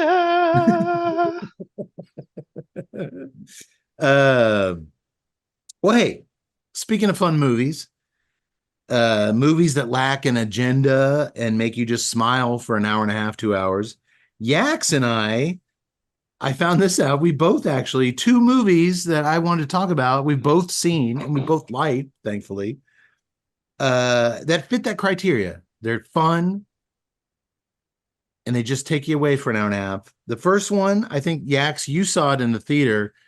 It just hit Netflix about a month ago, so I finally reluctantly checked it out because I wasn't too big on the first one. But if you put a shark in a movie, eventually I'll get to it. Meg 2. Holy crap. Dude, it is such an improvement over the first Meg. Well, I mean, I think you take the basic premises, like, what do we do in the second movie? If we want to make one, how do we make it scarier? We had a big shark in the first one. What if we had more big sharks? Yeah, that could work. That could be the answer to everything. From the opening scene where you see these dinosaurs chilling on the beach, and they hear something, and a T-Rex storms out from beyond the trees and starts chomping on them. And then this fucking Meg comes out and eats the T-Rex. I'm like, all right, you got my attention. That was pretty cool. But dude, it was nonstop. There was no, we need to take a 20-minute break here to talk about the little girl whose mother was lost and we need to get our emotions. No, it was just go, go, go. Big sharks, Statham. At one scene, he's like on a dock, like karate kicking a Meg. It was amazing. I can't stress enough how much fun Meg 2 is. It's incredible. It's awesome. Wasn't he one time like 100-foot shark, Aquaman? but all I need is a piece of wood to hit it in the face. What was it yet, Doctor? Wasn't he one time like Aquaman in the old Super Friends cartoons? Didn't he like harness a couple of dolphins and ride out holding a spear? And Yeah, he was on a jet ski and he had some kind of thing. But you know what? Now that you say that, it should have been dolphins, and now I don't like it as much. Dude, it was so much fun. It's just see the producer going, I got an idea here. Stick with me on this. Slow motion, Jason Statham. A brilliant I can print stacks of gold over here in the sky. And you know what? Statham is such a, I don't even know who to compare him to from the generation before him, because he just, Chews up real estate is what he does.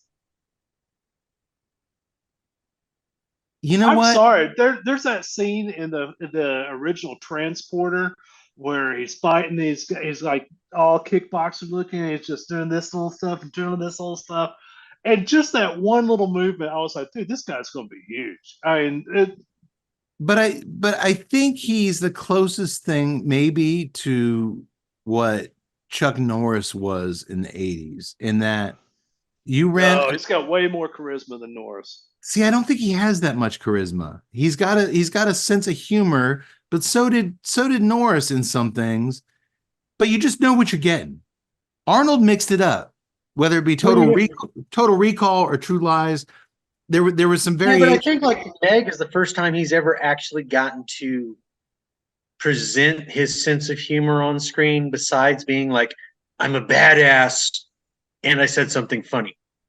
This time you could actually see that he was being. No, the Lock, Stock, Barrels, the Guy Rock and Ritchie. Rollers. Yeah, but that was written in a The Guy different Ritchie. tone. Yeah, but that was Yeah. a very unique kind of presentation. The Guy Ritchie movies. I'll say this: he was in a movie, and that's going to segue beautifully into my next topic. He came out with they were trying to do, and I think it was actually Guy Ritchie.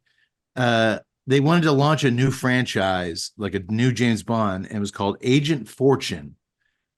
And it came out about a year and a half ago or so, where Statham led this team of high-tech spies.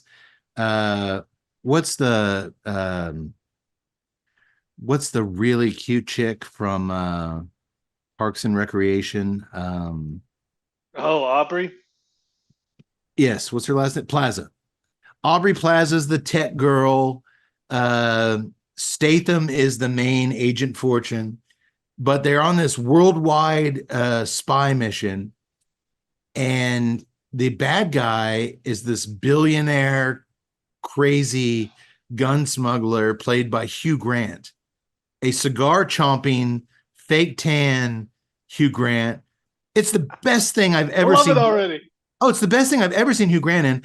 But that one really let Statham show his comedic chops. It was a very British kind of Roger Moore View to a Kill take on the spy genre, which You're I love. saying nothing that I disagree with, that I dislike.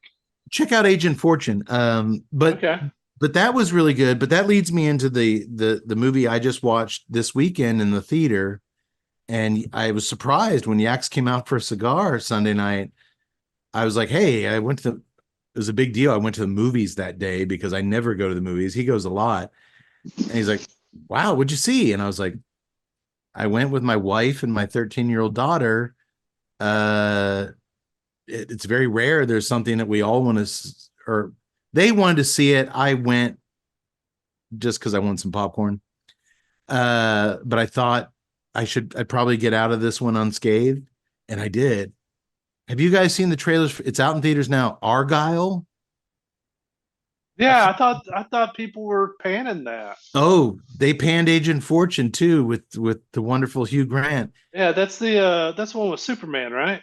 Yep, it stars Bryce Dallas Howard as a romance spy author. She writes espionage thrillers, and her novels are getting a little too close to reality.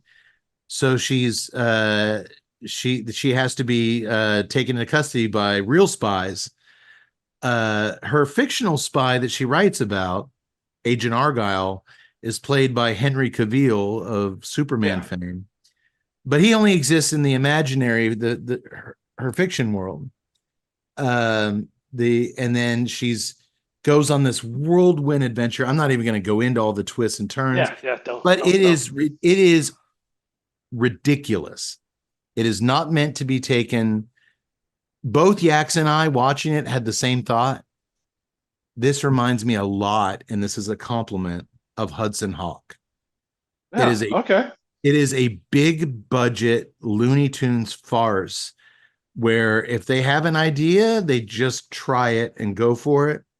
And if you're feeling it, it's a fun ride. But it's big budget, man. Huge James Bond style action sequences. Sam Rockwell is wonderful as always in it.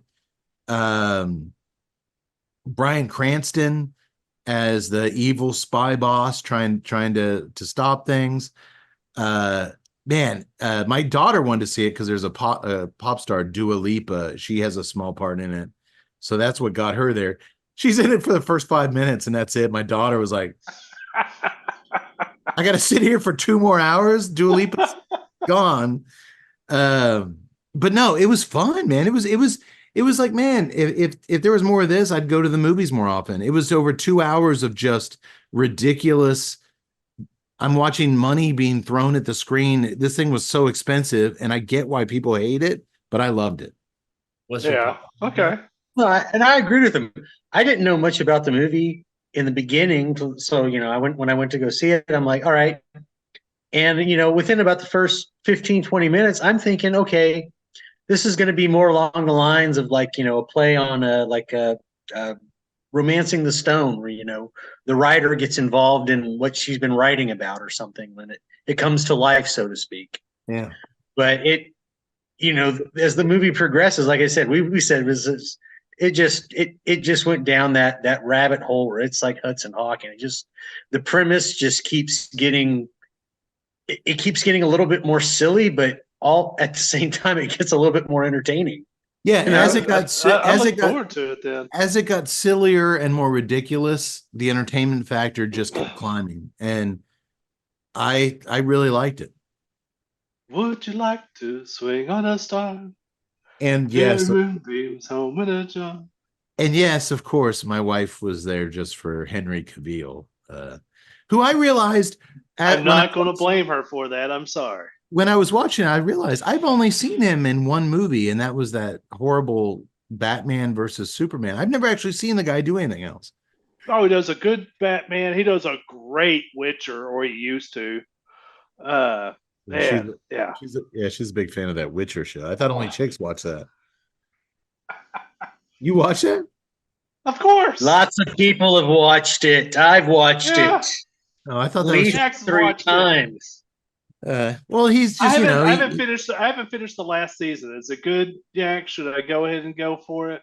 Actually, no. In the latest season of The Witcher, Reacher shows up. If you sharpen, explaining why the monsters are there, and it's ridiculously simple to see. Hey, Witcher, if you sharpen your sword, it'll kill people easier. Thanks, Reacher. Hey, Kate, God, you're good. I hear if you watch the first 3 episodes of that in one day, you get a free teriyaki pizza. I'm going to stay away from it until you try it. It's really good. Well, at least complimentary bowl of figs. Thank you, doctor. Well, Tut, we've talked about stuff that the doctor's been watching and writing about. Yeah, how lucky some bitches. Are you still in the endless loop of alternating between YouTube videos on computer coding for your schooling and true crime documentaries with your missus? Yeah, I wish I had more time to explore stuff, but I don't. I don't want to be like 2 ships passing in the night. So when we get an opportunity to watch something, whether it's Dateline or whatever, I try to watch it with her. And but man, we watched this one. It was on Netflix. I think it was like Lover, Stalker, Killer. I think that was. And you talk about a bananas fucking true crime. I mean, it really happened. They're interviewing this dude, and it is fucking insane. Basically, he gets out of a bad relationship, goes on Plenty of Fish, and the first thing he was like, "Yeah, so I signed up for one of those online dating lives," and my wife was like, "Don't do Plenty of Fish." Yeah, so I went on to Plenty of Fish, and so she was just like, "Oh God," and so he hooks up with this one girl. Says, it's all right. Hooks up with this other girl, and he's like, it's all right. And then the other girl, he dumps her and then goes back to the other girl. And then she goes miss. Kate, you might have to tell it because it is. Well, here's the thing. It's just fucking bananas. I never watched this bull crap, but the other night we were flipping through and Jenny was like, "Hey, a girl at work was talking about this Netflix show, Lover, Stalker, Killer, and I'm gonna watch it. You want to watch it with me?" And I was already drunk, so why not? The synopsis is, in this twisting documentary, a mechanic tries online dating for the first time and meets a woman who takes romantic obsession to a deadly extreme. That's a understatement. So basically, I'm going to give you the 1 minute synopsis of this thing. This mechanic gets online dating, finds a chick with similar interests. They go out a couple times. He makes it clear he's not looking for anything serious. He just gotten divorced. He's got some kids. So he's like, just looking for a good time. They have a good time. Then never another chick when she says, "Yeah, it's fine. I'm just interested for a good time." Another chick sends him a message on online dating as he's seeing the first chick, and she's really successful and prettier. So he's like, all right, well, I told that other chick that it's nothing serious. So I'm going to go out with this chick.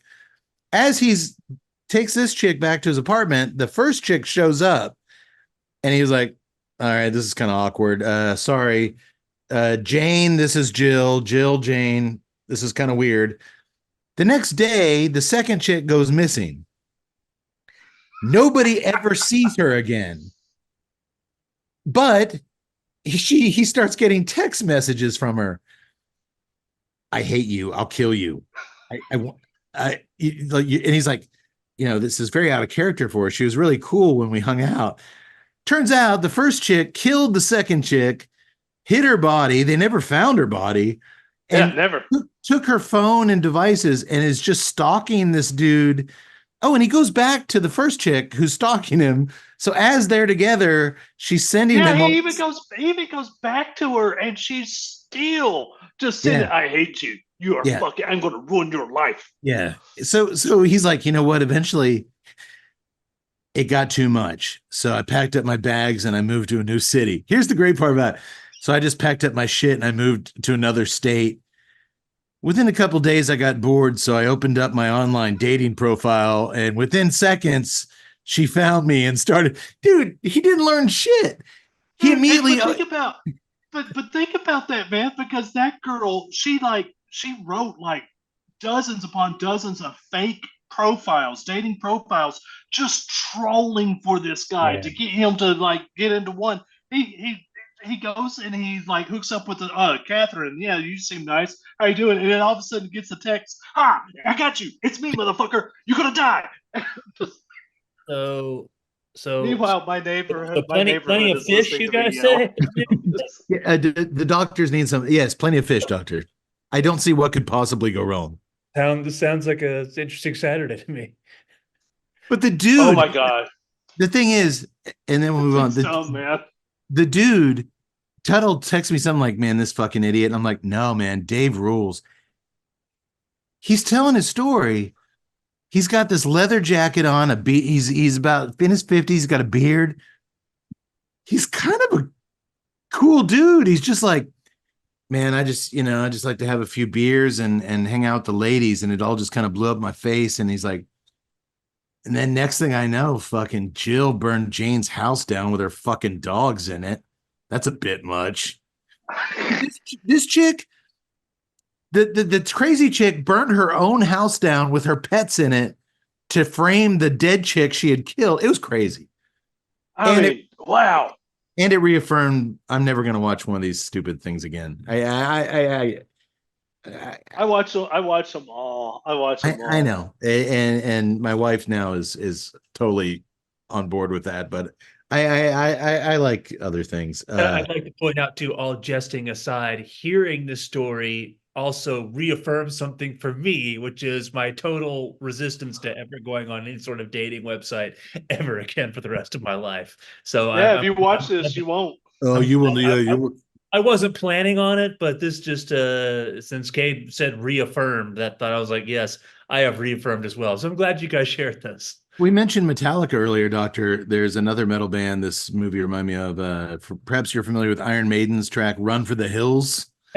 Here's the Run key. for the hills. Here's the key. When you run for the hills, don't immediately open up your laptop and reactivate your dating app. Hey, Dave was horny. He just wanted to get, he couldn't help himself. All right, folks. Well, that's a little taste of what your favorite group of drunken numbnuts has been up to over the last short period of time. But as we always do, we are going to take a little bit, just a little bit of a deeper dive into a feature film. And it is why I selected the Red Meat Lovers cigar tonight, because nothing's more American than eating red meat and bikinis.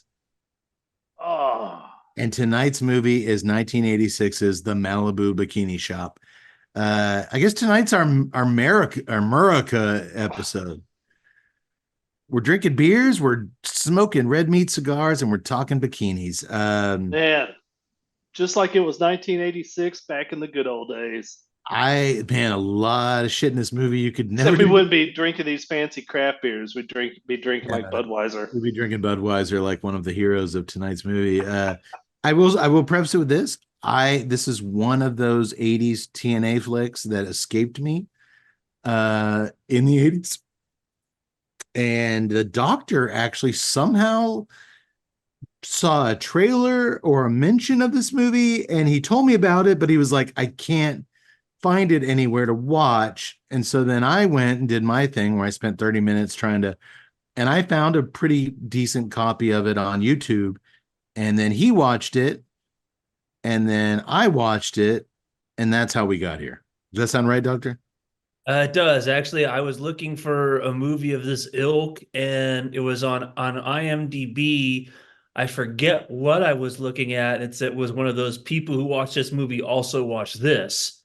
And that's why I was like, Malibu Bikini Shop. That's how I saw the thing from there. So it was You don't say. was teamwork. It was kind of like Doctor, we've noticed you've rented hard body penises 5 times. You might like this. The algorithm works. I believe right underneath that it said people who rented this also listened to Little Turd. So we came full circle.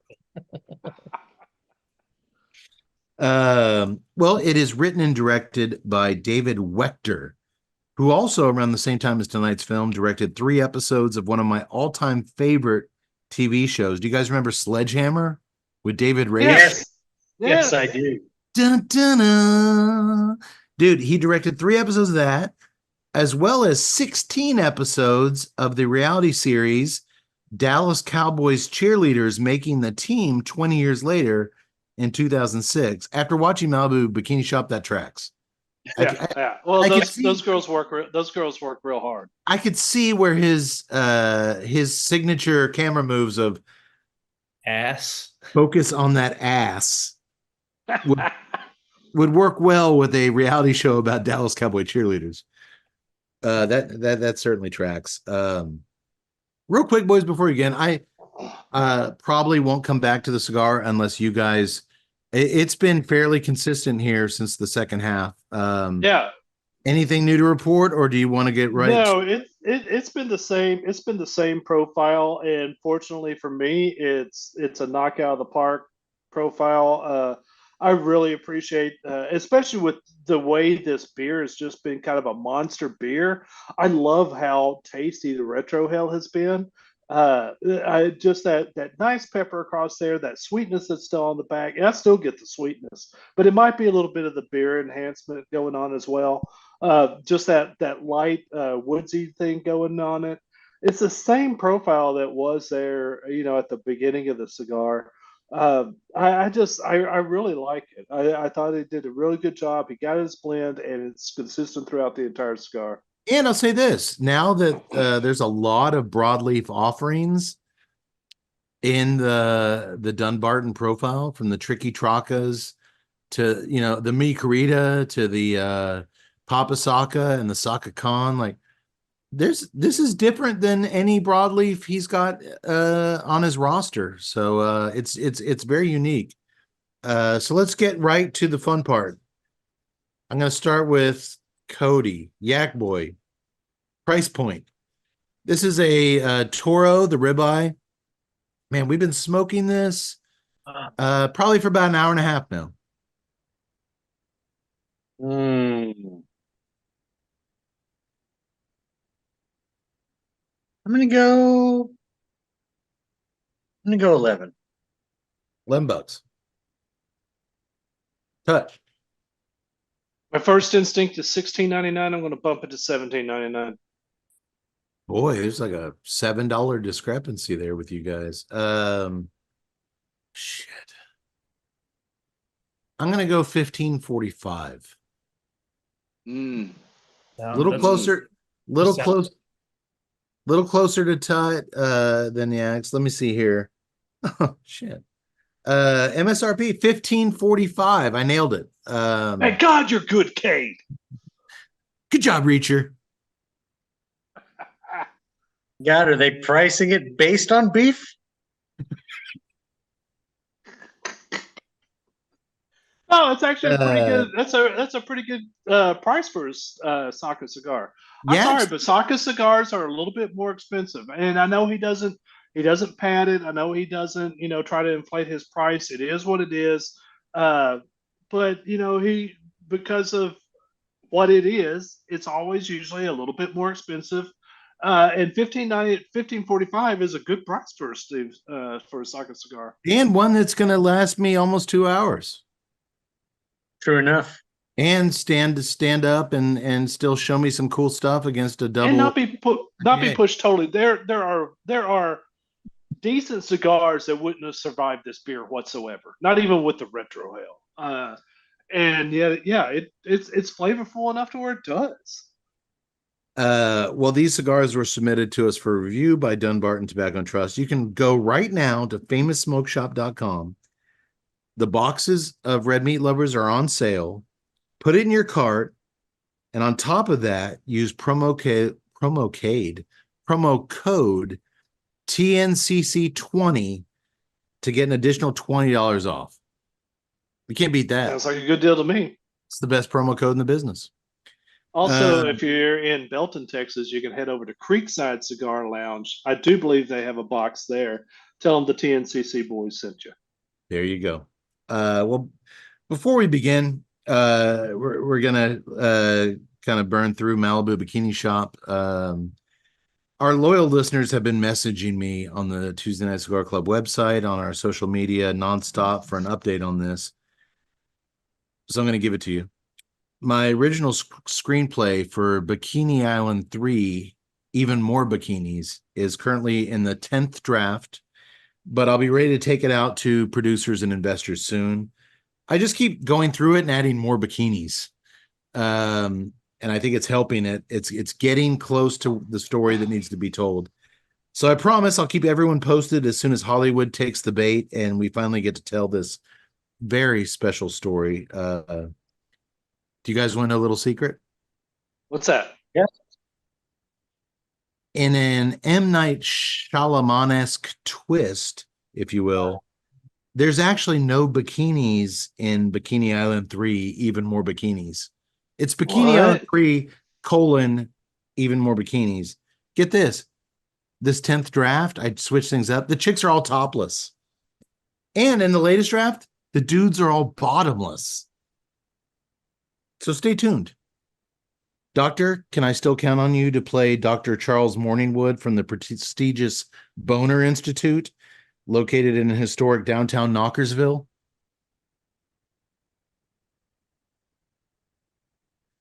To channel my inner Troy McClure, it sounds like the role I was born to play. Nice. Good knew I job, could- Doctor.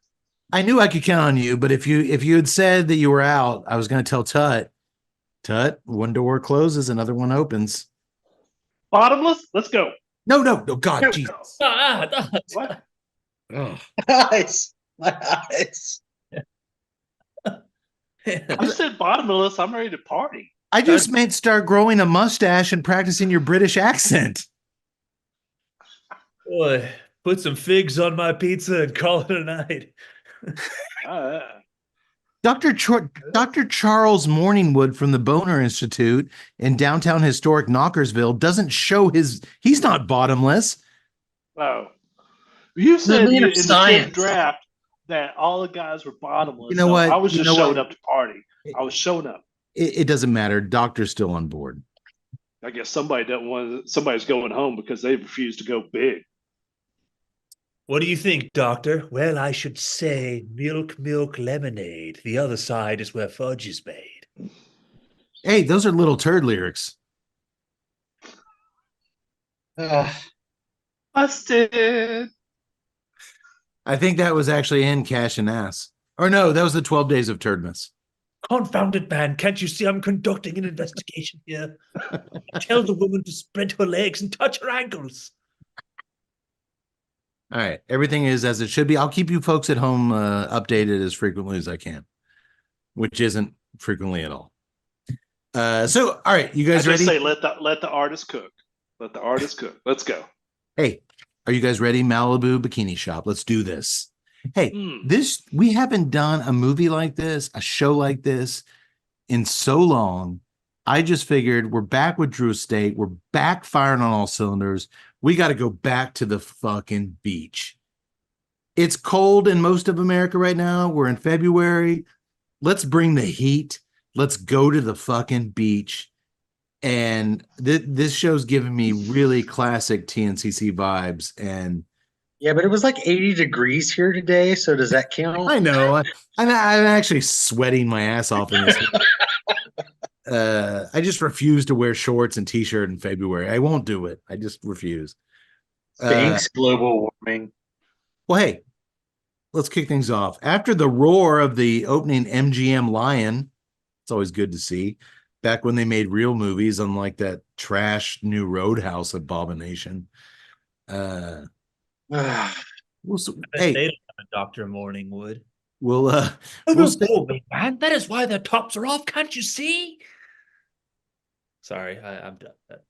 We'll save our Roadhouse. Oh, the Morningwood is awesome. The Roadhouse thing just. No, we'll save that for another show. Tonight's about the good times. The good times. Good times. Okay. How about this? And I don't mean to side rail us, but we're always pretty decent about getting into the weeds on our movies.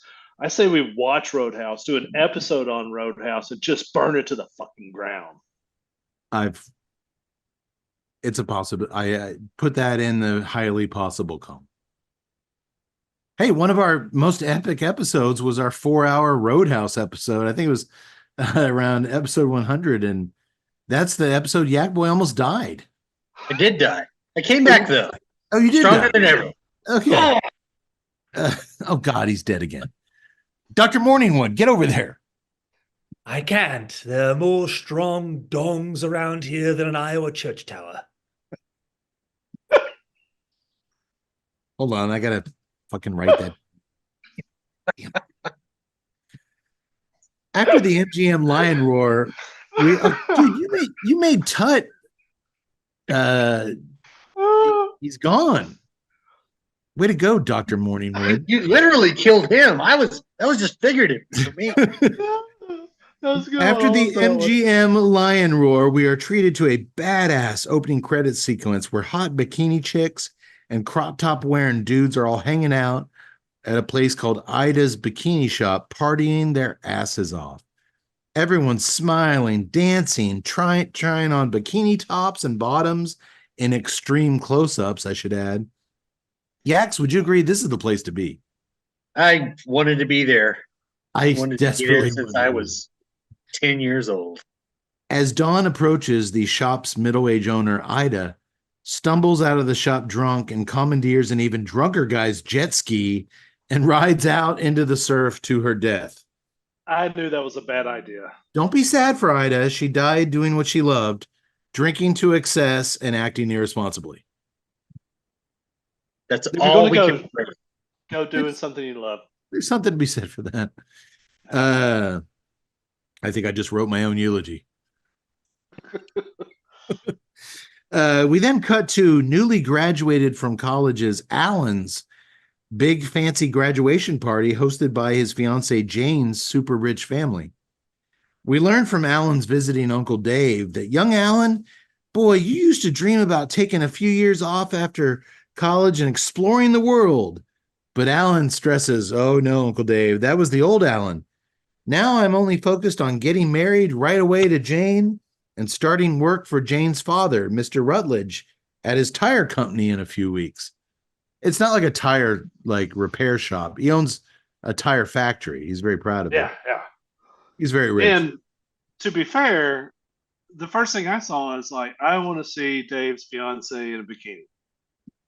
Did you recognize Dave's fiance? No, I did not. Well, Dave's fiance is played by the one and only Deborah Blee, who played in one of our favorite movies, Hamburger, the motion picture. She was Funk's daughter. Nia Funk, Nia the daughter Funk. of. She was very sweet and loving and kind in that movie, which is She wore a white lab coat like she was a Yeah. Oh, yeah, I scientist. got you. Yeah. She does not get naked in this or in a bikini in this, but she does get stripped down to her bra and panties later. But I am skipping way ahead. Jane, the aforementioned Deborah Blee, is already complaining that Alan isn't going to make enough money to get her the house that she deserves.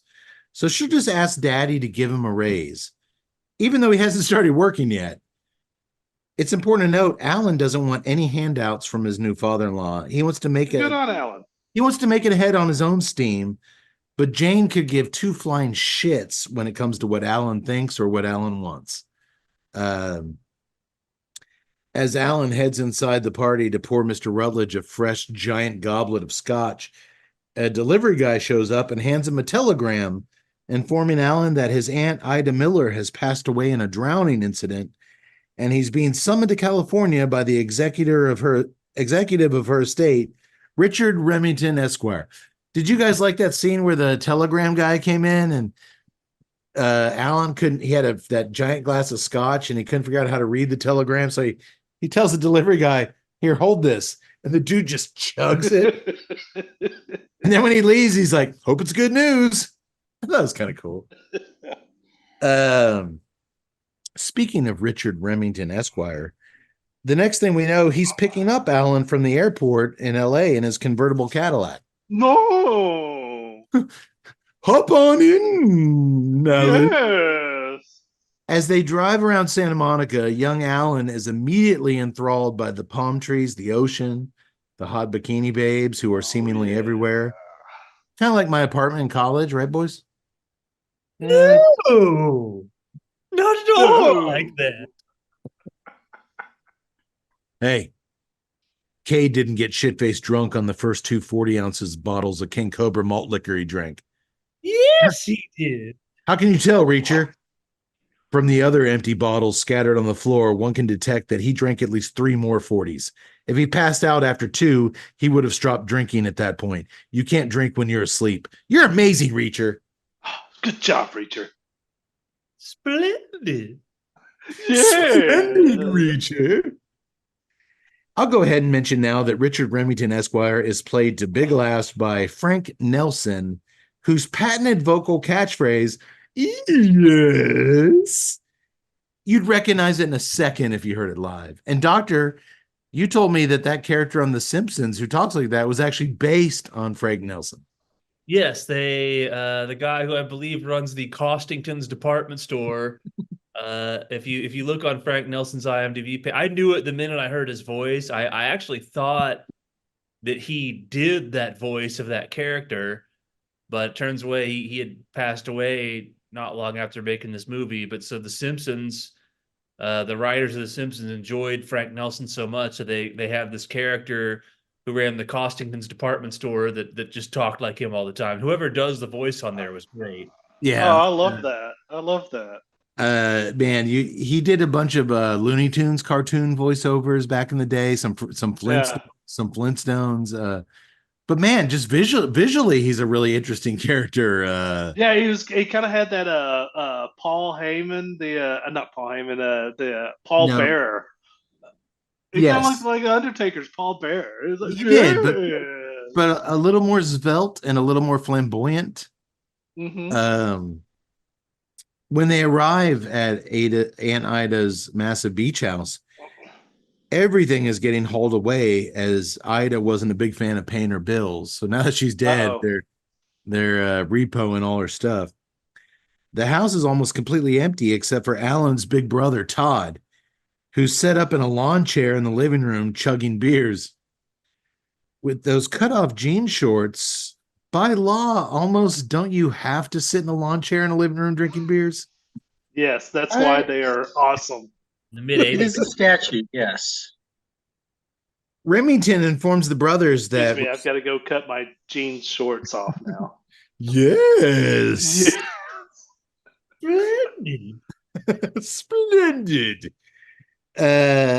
Remington informs the brothers that responsible college grad Alan has a 51% controlling interest in their Aunt Ida's estate, while party animal Todd gets the remaining 49%.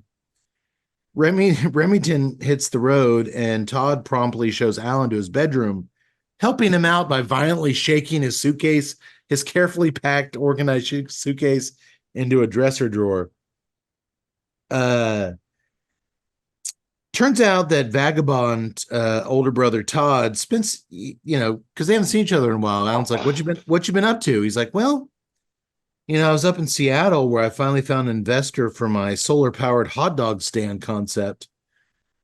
And Alan's like, "Oh, good deal." He's like, "Well, then it proceeded to rain for 6 months straight, and the money man backed out. So I've just been bumming around drinking and partying ever since."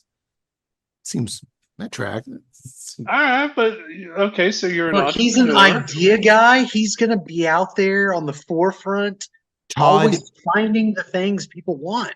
Todd is an idea guy. You're absolutely right, Yax. So Todd's doing his own thing, and he can't believe Alan's getting married so young, right out of college. But he goes along with it because if it makes his little brother happy, what the hell? What's he care? I felt the dynamic between these two was really good. So many of these films, especially these low budget, well, I mean, it was MGM. I guess it wasn't that low budget, but so many of these 80s comedies falter because the characters lack chemistry or a lack of believability when it comes to portraying siblings. I thought Malibu Bikini Shop thankfully avoided that critical mistake. They're also pretty good actors, which helps. Did they work for you as a tandem? I was a little bit more critical, I guess. I didn't think that they hit their stride until about the quarter of the way through the movie. The first I thought was a little bit rough, but at the same time they were trying to develop they're trying to establish their own characters within that first part of the script. You don't get the camaraderie till they actually get into involved. But yeah, I thought later on in the movie, I thought their chemistry worked out. Right here, I thought they did a good job because there's supposed to be some friction there. So what you're saying, Todd, is as the characters spent more time with their brothers, they developed more of their true potential and their truer selves. Yeah. Yes. Interesting. What an interesting perspective. Well, later on that afternoon, Remington, now I wearing like how Doc's got the pitch nice. Cade goes into a little bit of drunk George Takei. oh my. Oh yes. Yeah, a little bit.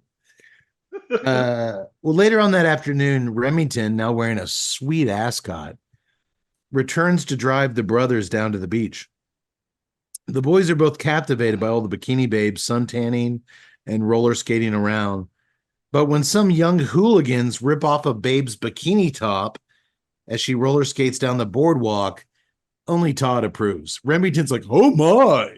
And Alan's like, that's wrong. But dude, Todd's like, yeah, we got to see some titties. They reach Aunt Ida's bikini shop, and Remington says, well, here we are. I think you boys might find this place rather amusing. Oh, God. I can't do that. I get a little exhausted doing that voice. And at least one of them certainly does. My. Todd looks around and says he's found his calling in life. There's cute chicks in the shop. They're trying on bikinis. While responsible and engaged, Alan immediately he takes out a notepad and begins scribbling down the shop's square footage, their inventory. He's just looking to sell this place. Alan and Todd are And introduced to to get their. all that from the business records, Todd, just take a break and enjoy the moment. He'll get there. No, Alan. He's a young man No. who's going places. He's got his fiance. He's got a rich father-in-law to be that's going to offer him his job. He thinks he knows what he wants. Yeah. All right. He's just a little bit missighted. Hey, my wife married me straight out of college, and I think she turned out pretty good. Up for debate. Well, Todd and Alan are introduced by Remington to their new sales force, Kathy, Cindy, and the very sexy, slightly reserved Ronnie. Ronnie's where the action's at. Am I right, boys? Oh, I disagree. I'm going Kathy and Cindy. I'm feeling them. They're pretty inseparable, so that might work out for you, Todd, in 1986. When the boys later return to the beach house, Todd is chugging Budweisers on a hammock, grinning from ear to ear because it's going to be so much fun living here for the rest of their lives and working together at the bikini shop. But Alan has been sitting there crunching numbers on his calculator. He's ready to sell it all. After all, Todd, I just graduated from college. I've already figured out my whole future. I got it all planned out. So there it is, boys.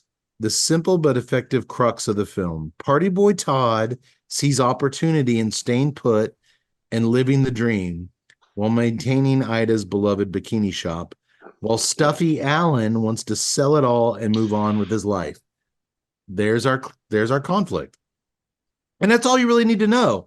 And it's a fun movie because both dudes are reasonably likable, and while they each get frustrated often with their polar opposite sibling, ultimately they care about each other. And if they didn't, this movie wouldn't be nearly as effortless and fun as it is. I don't care how many titties you throw in my face. Having two likable characters like this it just makes it fun. There's so many movies that make the mistake of, oh, I need this guy, I need some friction, so I'm going to have this person be unlikable, and they go too far with it. And yeah, good job. You made that character so unlikable that I don't give a crap about them. Matter of fact, I don't even want them on the screen. They avoided that trap. It's exactly what worked in the Farley and Spade movies. Farley and Spade and Tommy Boy and Black Sheep were both likable, and you didn't have to pick sides because you're just there to laugh and have fun and go on this adventure with them. And this movie avoided that critical mistake of, God, Todd's fucking annoying, or God, Alan's such a joyless nerd. No, but you're kind of enjoying being around all of them. There's no stick in the mud. There's no asshole. And that's how that it doesn't happen. There's a lot of movies where they don't get that chemistry right, either in the script or in the performances. Am I right, Doctor? You are right, and I think that those things are more a staple of the time period that this movie came out in. Oh yeah, because now one of them would have to have some kind of trauma, and even a comedy, they'd have to be overcoming some kind of really heavy shit. And no, fuck that. Let's just have fun. In the mid-'80s, you're doing Malibu Bikini Shop. It's, we don't need to dive too deep into this. We've got the two characters, and like you said, good. Well, that's the great thing, Doctor. We can do a deep dive in this film, which we're doing, but there's nothing deep about this film. No, I just mean there's no deep dive into these characters. We don't need No. to know that Todd is there because he's running from a drug deal gone bad. No, he's a fun-loving party guy. Yeah. And Alan, while he's kind of a little bit of a stick in the mud, he's fine. He's not. He's stuffy, but his heart's in the right place. I mean, exactly. He's kind of trying to do the right thing at all times. Yeah. They wouldn't even be in this dilemma if it weren't for their Aunt Ida. How so, Reacher? How so? She died and left all her things to them. Well, we already knew that, Reacher, but great insight. You nailed it, Reacher. It's my training as a top secret military detective. I'm not kidding. That's how bad season 2 of Reacher is. Maybe we need to inject a little more of Dr. Morningwood. My God, man, those cut-off jean shorts are literally painted on him. He makes the Mona Lisa look like a pile of shite. Dr. Morningwood, can I ask you a question? Well, I suppose you will. As a young man, Todd wearing those tight cut-off jean shorts, do you think that could potentially cause any kind of reproduction issues with him in the future?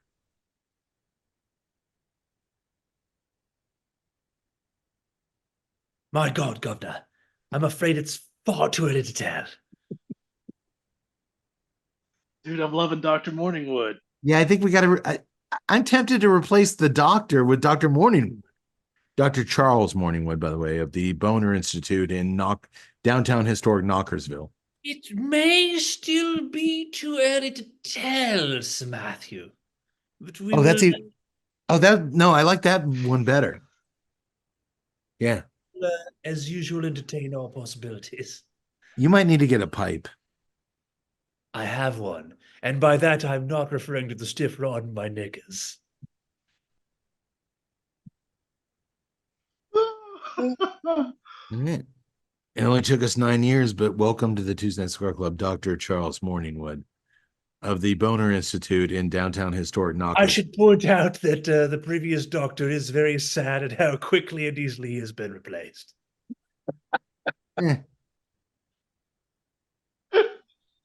I don't know, guys. He got the old doctor. The old doctor got a little complacent. Am I right?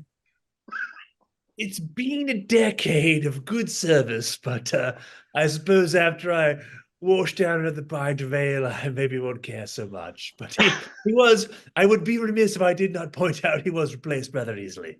Carry on, Governor. Fairly easily. Fairly easily. We replaced him like in under 15 seconds. Oh, this guy talks funny. Let's do him from now Oh, on. Quite so, but as young prostate once said, 'tis not the measure of a man that will just carry on. oh my God. So far, that might be my best moment of the show where Dr. Charles Morningwood quotes young prostate. I thought that was young prostate. Or is it little prostate? No, it's young prostate. Young, Y-U-N-G. Ah, so confusing. My mistake on Google was accepting the autocorrect to Y-O-U-N-G, and that's why some people visited me at home. I thought it was perhaps a take on Carl Jung, but that would be far too I'm just much. glad you. I'm just glad these you are didn't typo kids. my OnlyFans page of hung prostate. Yaks, the little turd is not making Carl Jung references. He's talking about eating a double cheesy chalupa from Taco Bell and shitting all over his nutsack, for God's sake. As we say at the Boner Institution, curiosity killed the ocelot. Doctor, do you think little turd's ever going to get that poop off of his nutsack? And should he stop licking booty holes? My God, man, what have I sunk to? I'm afraid it's far too early. I'm a doctor, goddammit. What have you sunk into? You work at the Boner Institute in downtown historic Knockersville. Hey, there's good money in boner institutes. I matriculated at Oxford before I found my way to the Boner Institution. Oh. So now that I've spent some time painting the picture that is Malibu Bikini Shop, I think any seasoned veteran of watching 80s teenage comedies can kind of see where things are headed from here. And that's a good thing. Montage. That is a good thing.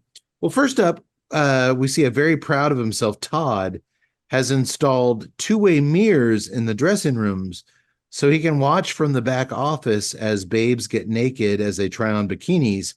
much to Alan's dismay, Todd, I can't believe you're doing this, but he's peeking. He's not. He's not really He doesn't offended. stop any of it. He's peeking.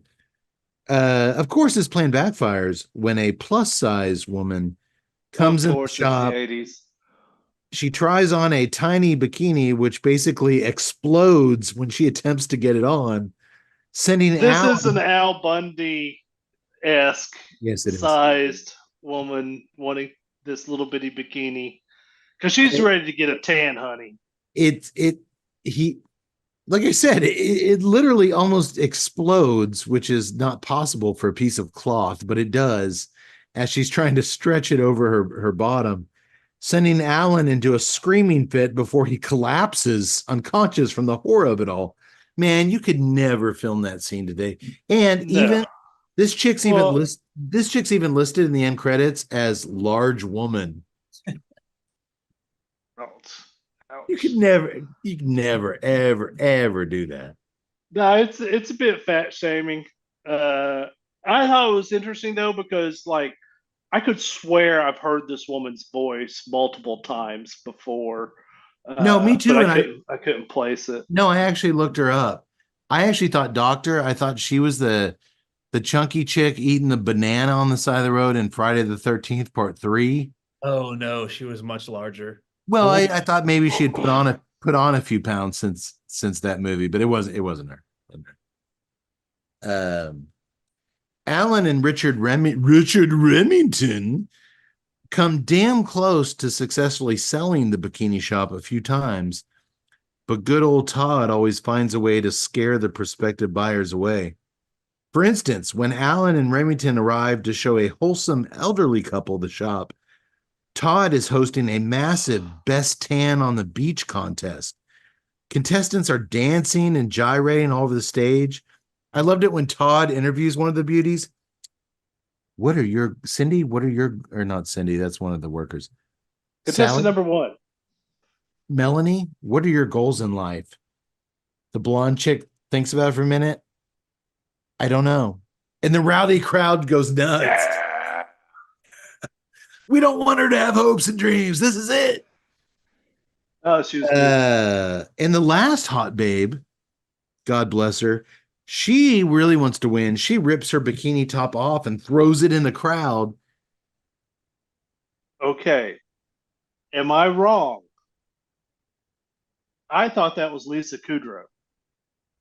You were terribly wrong. Terribly wrong. Really? Showed her I did the titties. math. I did the math. She was born like in 60 Dude, something.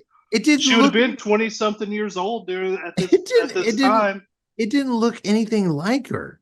Matthew, I thought the face was. if I may, Matthew, once again, we have seen that Duddle has done the math and come up with Feeks and teriyaki.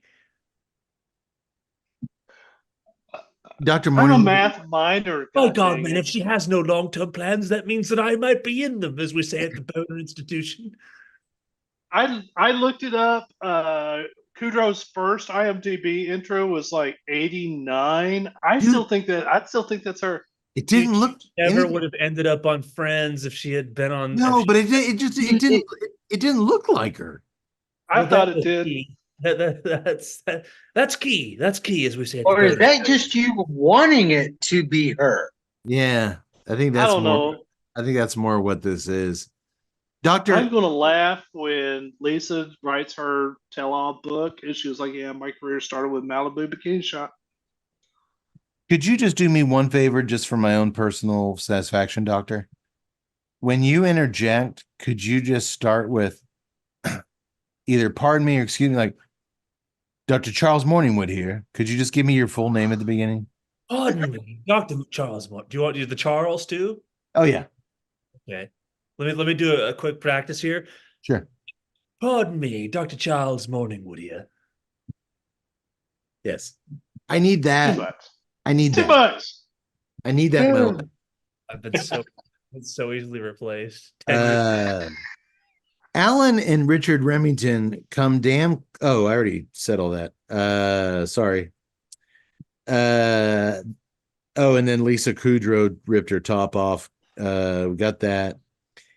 As the offended elderly couple who was thinking about buying the shop flee, the bikini ended up thrown on that old broad's face.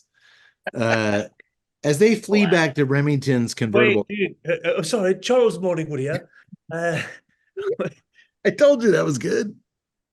dude, when the bikini top hits the old bag's face, her husband's all, We'll take it. We'll We'll take take it. I'm having a blast at this point. A pissed off Alan then gets scooped up and carried on people's shoulders to the main stage. Yeah, he's the main owner of the bikini shop. He's pissed off. They just blew the sale. But on the way, Ronnie, remember the more mature, responsible shop worker? She yells at him, "Hey, Todd was just trying to impress you. Relax for once." And guess what? He gets up there. Todd hands him a microphone. Fuck it. He tears off his tie. Let's party. Hey, man. Todd's influence is helping Alan realize his true self with a little help from Ronnie. And Todd isn't completely selfish here either. The contest actually drove bikini sales through the roof. They sold a lot of bikinis because of this stunt. Todd's got some ideas. He's also legitimately concerned about the three girls who work at the shop. So much so, he invites them to live with he and Alan at the beach house to save them some rent money. What a sweetheart. Heart of gold, that one. Yeah. I should mention he, out of everyone in this film, Todd went on to continues to have a hell of a career. Bruce Greenwood, he's been in too many things to mention. He looks, I know when you say like he was a kid here and he looks much different now, but really, really never really looked like this again from what I've seen on screen. Yeah, his hair's not blonde. He's maintained what looks like, because he's pretty thin. He's maintained that kind of, it looks like physical condition, but like his hair is darker. He almost in this film looks more like Thomas Hayden Church. It's like you could see that. He kind of does. But here's the funny part. I've never really liked Bruce Greenwood as a screen. I've seen him in a ton of stuff. Well, it's impossible not to. He's been in a bunch of huge movies. Yeah, he acts nonstop, but this is my favorite thing he's ever done by far. I really appreciate him more as young Todd than anything I've seen him in as an adult. But we'll get this. Ronnie is also an aspiring fashion designer who, wait for it, has a little crush on her new roommate, Alan. And speaking of Alan, he's constantly, when at home, on the phone with his needy, whiny fiance, Jane, who's not at all happy with all the wedding planning. She's not happy with him being out there in California. As the attraction between Alan and Ronnie grows, his frustrations with Jane grows as well. But here's the cool thing about this guy, and he did not have a career like Bruce Greenwood. Alan doesn't come across like a wandering-eyed jerk, like, you know, who's looking to screw around on his fiance while he's out of town whatsoever. Yeah. That can be tough. Maybe some female viewers of Malibu Bikini Shop, which those don't exist. But if they did, maybe they would disagree with that sentiment, but I don't think so. Like, I stand behind it. He plays it very realistic. He thought he had a good thing. He was kind of brainwashed by the moment. Once he gets away from it and meets a real girl with honest intentions and a real authentic personality, he begins to slowly realize that fucking drag that he's talking to on the phone long distance every night. But it's not shady. It's not creepy. Like I think he really pulls that off, and that's not easy. Well, no, I mean, yeah, it's not the fact that, like you said, I think that's where he does good, is that he's not like trying to be just a hornball. They haven't written him as just a philanderer or whatever. He's actually trying to do good, and and what we're finally seeing, or what we're seeing with Alan, is not the fact that he is like, you know, being estranged from his character. It's just that he's been taken out of the environment that he's known for a while, placed in a new environment, getting to see more of the world, and he's responding to the world around him. I mean, that's the whole reason why people say go out and travel, get out of the confines of your neighborhood, Very because true. it's a big world out there. Very true. And whether he's willing to admit or not, his gruff, rough around the edges older brother Todd is helping him do that. And in the Uh, acting performance by Deborah Lee, we also see how she does such a great job with that. It's so different from the Mia Vunk character in Hamburger. She does a great job with it. We see how she's really just awful, just terrible. Yeah, yeah. yeah, she's pretty flat. There's Character nothing. wise. There is nothing ridiculous. No, Character-wise. she plays it great. No, I'm talking about the actual character of Jane. She does a great job as an actress. Yes. Her performance is great. I'm just saying that in the context of we're talking about Alan as a real person, not a fictional character, the character of Jane is just awful. Yeah. I'm just saying there's nothing flat about Blee. Oh no. Ugh, you No. son of a bitch. You know what? Charles Money. Facts. Facts. Yes, Dr. Morningwood. It sounds to me like Mr. Tuttle, despite his consumption of 11% ABV ales, might have stiffened the eel in his trousers. I'm just saying there might be a row in my trout. Damn it, man. We'll get him down to the Boner Institution and figure this out post-haste. Did y'all like that scene where Alan's talking on the phone with Jane and she cries about not getting the fancy wedding photographer she wanted? And while Alan stares out the window at sexy Ronnie soaking in the beach house's hot tub, the next thing he knows, there's blue smoke everywhere. And Alan, he daydreams that he's in the hot tub making out with Ronnie. Doctor, it's only a matter of time, all right? That's what we call, I believe, some PJL, passionate jacuzzi loving. Yeah. But it's a dream. It's not a reality yet. Maybe soon though. Gotta write PGL. That sounds. I'm gonna send that to Lil Turd. That sounds like a song. But yeah, they in his dream they sure are getting it on in the hot tub. And hey, speaking of hot stuff, if you were listening to me earlier, you know about the newly released tubular shaped bits of awesomeness that were recently unleashed by our good friends over at Drew Estate. Dark, bold, and unapologetic. It'd be funny. Dark, bold, and severely apologetic. No, it's unapologetic. Blackened Cigars M81 by Drew Estate is an intense journey into the uncharted, deepest, darkest, and heaviest depths of Maduro tobacco.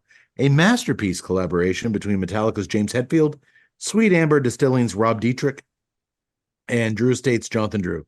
The All Maduro Blackened Cigars M81 by Drew Estate is rich and powerful, but beautifully balanced, offering tantalizing notes of leather, chocolate, and espresso that's perfect for both life celebrations and times of reflections. To celebrate us rejoining forces with Drew Estate, I've followed up the Red Meat Lovers with one of my favorite Drew Estate offerings, the Norteño. The Norteño. The Norteño. I'll never forget, we had Drew Estate's master blender, Willie Herrera, on the show years ago. I remember we were doing the movie Miami Connection, and we were doing his Miami cigar, and I think we were drinking some kind of weird Miami cocktail. And somewhere in the interview, I was like, I've always wanted to ask you, Willie, like, if you can see the label here on there. I was like, what's the deal with those two giant balls hanging down from the Norteño bird? Balls. I was like, giant balls. Look at them. I was like, man, that takes some real guts to put a big old set of balls on a cigar label. And what do you say? Those weren't balls. They're feathers. They are two feathers on the But bird.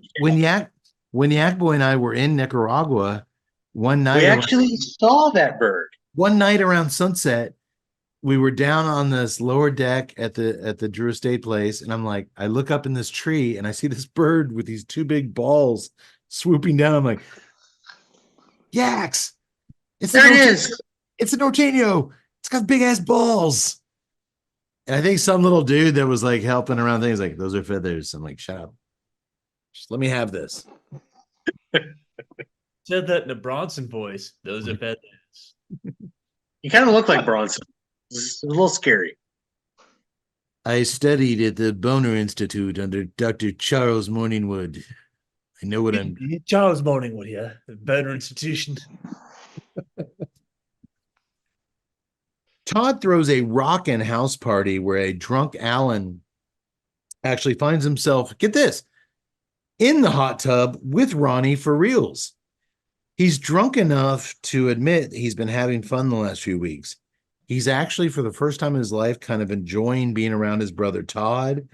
And right before he can confess his feelings for Ronnie, fucking Jane walks in dressed like June fucking Cleaver in this like big billowy dress with fire in her eyes. She's pissed. To put it mildly, she's pissed. She forces Alan to go upstairs, pack all his bags, and come stay with her at a hotel. She had no idea that the three ladies were living with them at the beach house. Oh, did I forget to mention that? I'm sorry, baby. Well, I mean, to be fair to Jane, it's not unreasonable to be upset. At that, that's about it. That's about all we'll give her. After all, she came bearing the wonderful news that they're going to live in her parents' guest house for the first year of their marriage after their wedding. And they get to eat dinner with her parents every night. And Daddy's going to teach Alan how to play tennis. Doesn't that sound wonderful? Alan bids farewell to Todd. Are we talking high six figures here? I mean, well, it was the 80s. I'm not opposed maybe to this. Like 100, 110. Yeah, but that's a great salary in the 80s. Oh yeah, back then, I mean, that's like the equivalent of making like $500,000 a year. Yeah. I mean, it's not a bad life for young Alan. Hey, or you could be surrounded by half-naked women on a daily basis. Pick your poison. What did our boy David Lee Roth once famously say? Money can't buy you happiness, but it can buy you a big fucking yacht to help you sail through the sadness. Yeah, some people are gonna go the Allen route. I mean, it's there's things to be said for it. Now, I think that living with Jane for the rest of your life probably would lead to a serious drinking problem, if not something worse. But hey, we already got that. But hey, he's living at her parents' house. Her dad's got good scotch. Pardon me, Dr. Lots and lots of. He already is taking care of the pain. He's dealing with it as we speak. Look, yes. Her dad knows. Oh no, his wife is just as bad. I'm sorry, Dr. Charles Morningwood. Did you have something to? I've forgotten what it was. Carry on. Alan grabs his suitcases and he sticks his head in to bid farewell to Todd, who's hanging upside down from bondage straps, drinking beer through a straw while watching sumo wrestling from Aunt Ida's S&M inspired master bed. And that sounds like a good life too. I mean, Aunt Ida had a party. Dude, how can Alan choose? How can Alan choose a? I love how he's like, "Hi, Jane, welcome to the family," and they cut to Alan and Jane upside down. Like that was such a simple little tool of the toolbox, but it was clever. These are to Tut's point. These are two hard lives to choose from if you're Alan. You have Jane, who's not unattractive. Now, we do show in the movie, and it would not be allowed in today's day and age. Jane might be a binge eater. She's got an eating disorder. It She's does not affect her constantly. body. In a minute, we're going to see her wolf down about 10 shrimp cocktails in under 10 seconds. It has not affected her body yet. She's an attractive woman, but Agreed. you're marrying into, you're gonna have a life of ease. You're Hey, gonna but Ronnie is a little bit older, and that body is.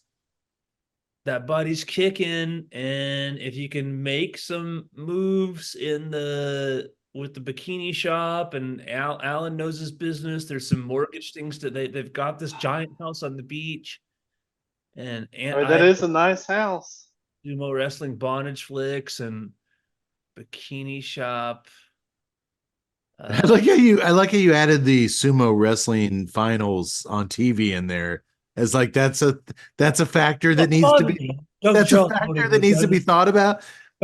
I bet it back at the guest house at Jane's dad. He's not watching sumo wrestling while drinking Budweiser through a straw. But has Alan given her dad a chance? I mean, maybe he is watching sumo wrestling. After the wife goes to bed, he's out there with his scotch. I'm a young watching guy. some sumo wrestling. I'm a young guy, and it's like, hey, you're gonna work for me. I'm gonna pay you 6 figures out of college. You got to marry my daughter, who's a total chore, and she eats like 6, 7 hot dogs a day. But at the end of that day, she's eventually going to pass out from eating too much. And then you and I will have a glass of scotch or 3, probably got some Cuban cigars. I mean, as a 21-year-old, 22-year-old college grad, you're right. It's a decision. Man, this movie is way more complicated than I originally gave it credit for. Yeah. I can't encounter looser morals in a Liverpool shithouse. Hey, fun fact, real quick. Up until this point, Dr. Charles Morningwood, I swear to God, up until this point, and at this point, I looked it up just to make sure, and then I was like, oh, wow, I got that wrong. I was convinced Alan was being played by a young Anthony Edwards. I thought the whole movie. I thought It's that whole close. I thought the whole movie he was Anthony Edwards, and I'm not going to fault you for that one. That was not the case. It's kind of like me with Lisa Kudrow in the bikini contest. No, it's not. It's close. It's No, close. No, it's not. Dr. Charles Morningwood, Boner Institution, it is in the same wheelhouse. This guy actually looks like Anthony Edwards. That chick looked nothing like Lisa Kudrow. I'm going to hit her up on X real quick. Formerly known as Twitter. I've been blocked. Okay. That didn't happen tonight. You were blocked prior to tonight, correct? Yeah. Let's finish this bad boy out. In a third act twist, Alan is pressured by Jane after an intense argument with Todd, who accused Alan of letting Jane run his life, which was actually a pretty real conversation for one of these. But it's never a good one. No, but for an 80s TNA movie, it kind of seemed authentic. He's pressured by Jane to sell the bikini shop to a yoga guru / cult leader named Mr. Green, who looks like a midget version of Tony Iommi from Black Sabbath. Dude, he looked like Tony Iommi. He looked like Tony Iommi got squished down about a foot and a half. The 3 shop girls drop their heads in sadness as Alan begrudgingly signs the papers away to the bikini shop.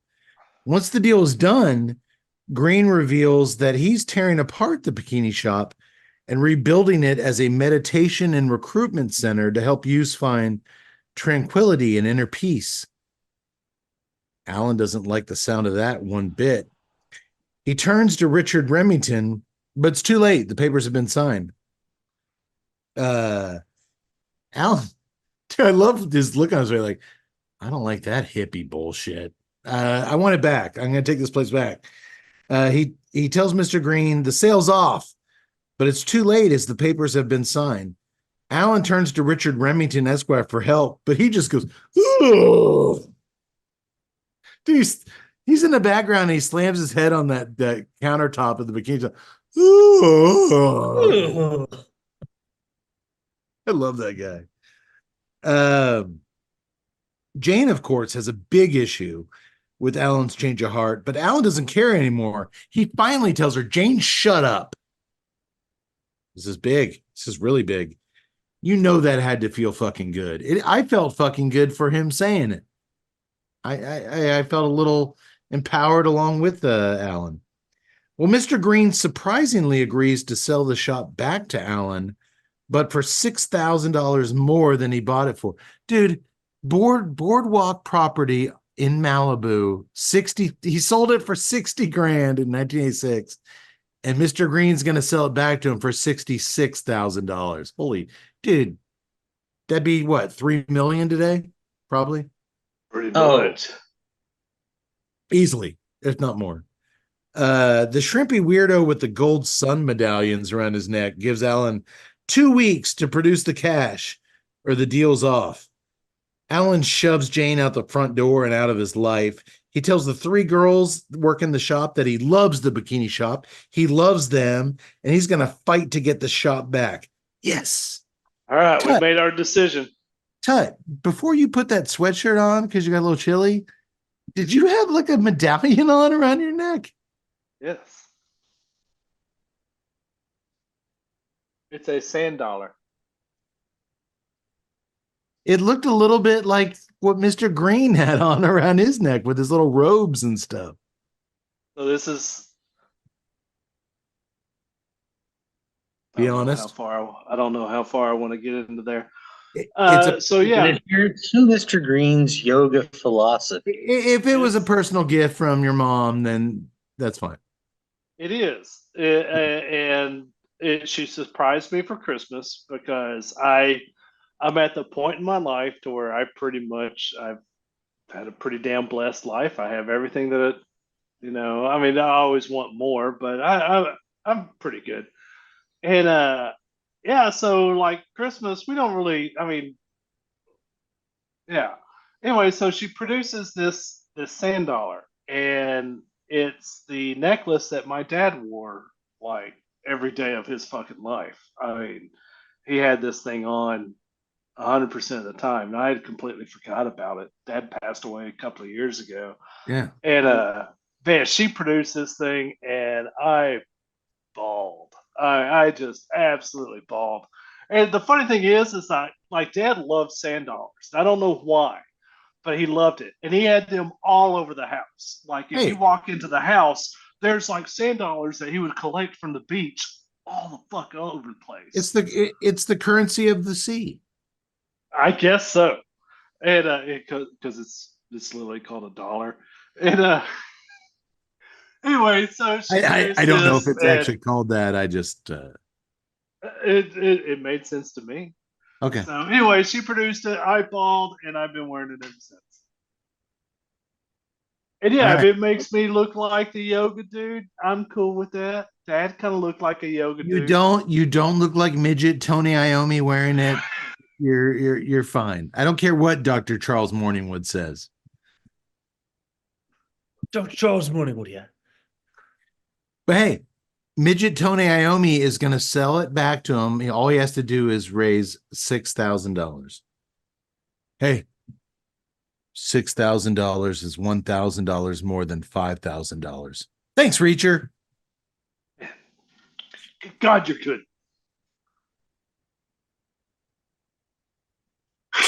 So here's the plan.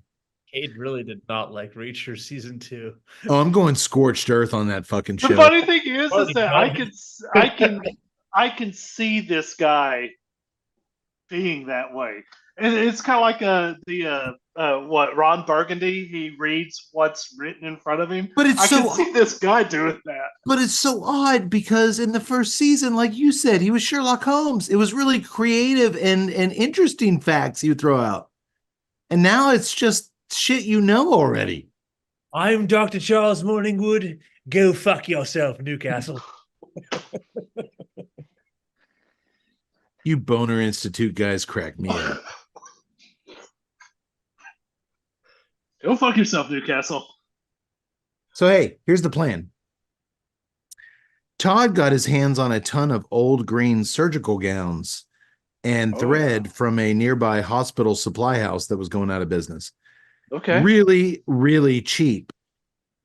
So aspiring fashion designer Ronnie has to use those materials to create an all-new revolutionary bikini that's going to take Malibu Beach by storm and bring in enough cash to save the store.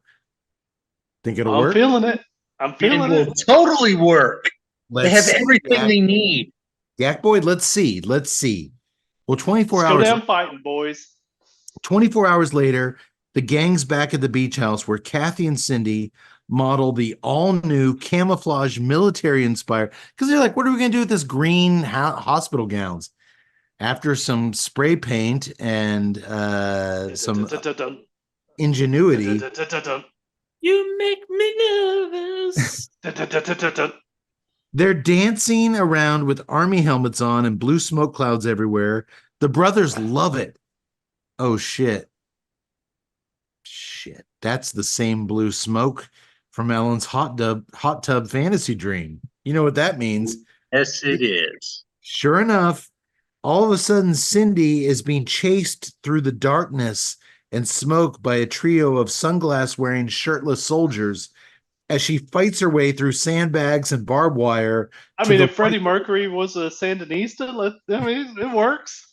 To the white light, where a smiling Kathy poses for photographs while holding this little toy M16. The M in M16 stands for machine gun. I'm not sure that's right, Reacher. I'm not sure that's right, Reacher. But you still got it, Reacher. You the man. I admit that at this point, when I watched the movie, I had become, well, somewhat inebriated. But this whole the muscle bound dudes coming out of nowhere and turning it into a music video. Yeah. Let's do it. I'm feeling it. For a loop, but I would say it had the subterranean menace of Take On Me's Aha video and the military oppressiveness of Pat Benatar's Shadows of the Night. And it just combined into something that I didn't understand, but was awesome. Doctor, I didn't understand it, but it was awesome is the perfect way to describe this dream sequence. What's the other girl's name? There was Cindy, the white girl, and what was the black girl's name? No, Cindy was actually the African-American, Kathy, the white girl. And I'll say this. I think Cindy was on Coming to America. She could have been. She was the actress, and director. She wanted to act in her own movies and then direct her own movies. She actually did have a career, unlike most people in this movie. And I'll say this. It wasn't on IMDb, but if Cindy, the African-American, because she dances her ass off in it, if she wasn't one of the Running Man dancers, she damn well should. Oh, she looked, yeah. That choreography. I don't know if Paula Abdul was choreographing that and the Running Girls, but her choreography, she belonged up on the ICP or whatever that was stage at the Running Man halftime show. You know what? Sub-Zero, Gone Too Soon. Gone Too Soon. She actually, I looked at her IMDb because I wanted to see if she was one of the Running Man dancers. She actually passed away in her 50s recently, but many episodes ago, for a couple episodes, we got onto this thing where we talked a lot about Lifetime's Wrong movies. Uh-huh. She was in at least 4 of them. There was like The Wrong Student, The Wrong Roommate. She was in a bunch of those wrong movies. Nothing wrong with that. Nothing wrong with that.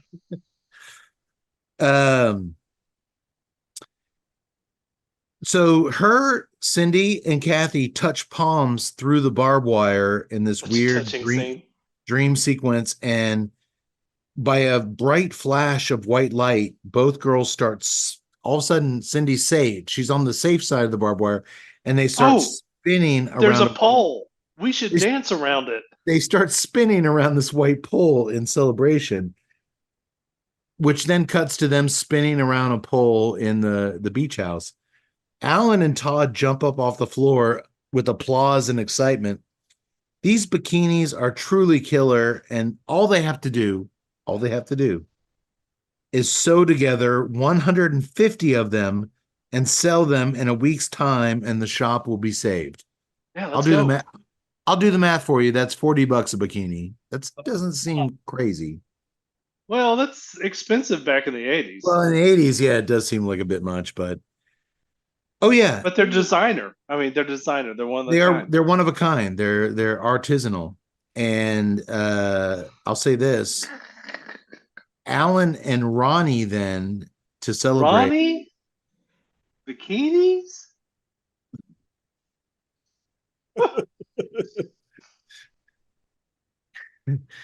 Hand sewn. Alan and Ronnie strip down, and they actually, not like his dream, they actually do it in the hot tub, like he dreamt about, but they actually do it. The filmmakers kind of play it safe. We Ronnie has her top off, but her boobs are always like squished up against Alan, which I'm sure that actor didn't mind. Hey, we don't want to show her boobs, so we're going to have to keep them just pressed up against you the whole hot tub scene. Oh, yeah. Oh, okay, sure. Charles Morning, what do you have, Boner Institution? It's the Boner Institute. Boner Institute. Well, let's just say that anyone who matriculates at the Institute will know a thing or two about squished titties. I'm matriculating right now. Oh, I bet he is. For the denouement of our.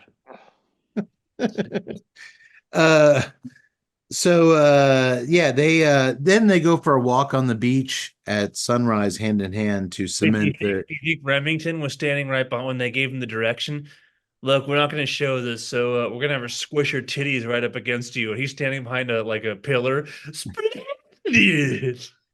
Oh my. All right, this is a closed set. Is there anybody else around here? Yes. But yeah, they do it in the hot tub, and I think that's what we all wanted to see. Hey, boys have a penis, girls have a vagina. You nailed it, Reacher. The team works tirelessly around the clock. Alan and the girls sew swimsuits 24/7 as Todd organizes the massive beach party that's going to be required to sell these suckers. But their mission is not without obstacles. Jane's rich father arrives in town and uses his powerful friends and influence to have the cops, Doctor, more on that in a minute, confiscate the gang's sewing machines. Dude, these cops just show up. We're taking your sewing machines. Jane doesn't even want to marry Alan Moore. She just wants to ruin his life. What a bitch. Doctor, those cops. When you first told me about this movie, you failed to mention who one of these cops was. The one who says, we're taking your sewing machines. Who is he? I do the best I can, but that was one Brad English who played John Strode in Halloween 6. The This guy would, how many years, Doctor? That would be about 95. So we've been going over this for nigh on 28 years now. so, but that would be 9 years after this. The guy who played that one-line cop in Malibu Bikini Shop played John Strode in Halloween 6, one of the Doctor and I's favorite asshole characters ever on film. And the minute I heard his voice, I was like, oh my God. It's him. It's him. He kind of looked the same because, like you said, it wasn't too much of a time difference. When I saw him, and I was like, "Oh Christ, it's John Strode." He's such an asshole. Like, you don't like seeing him show up on screen. Yeah. Half expected him to be like, "What are you doing with those cash registers?" Like, and backhand somebody, Why don't you just keep throwing those kids the fucking give bikinis? them all your goddamn bikinis. We'll cue up a fun montage of bikinis being made and Todd's party preparations taking place as Alan crosses out, like any good montage, crosses out the days on the calendar as the clock keeps on ticking. Guess what? Due to the power of positive thinking and Alan's shockingly solid sewing skills that he learned in home ec class, they pull it off. They make all 150 bikinis in the nick of time.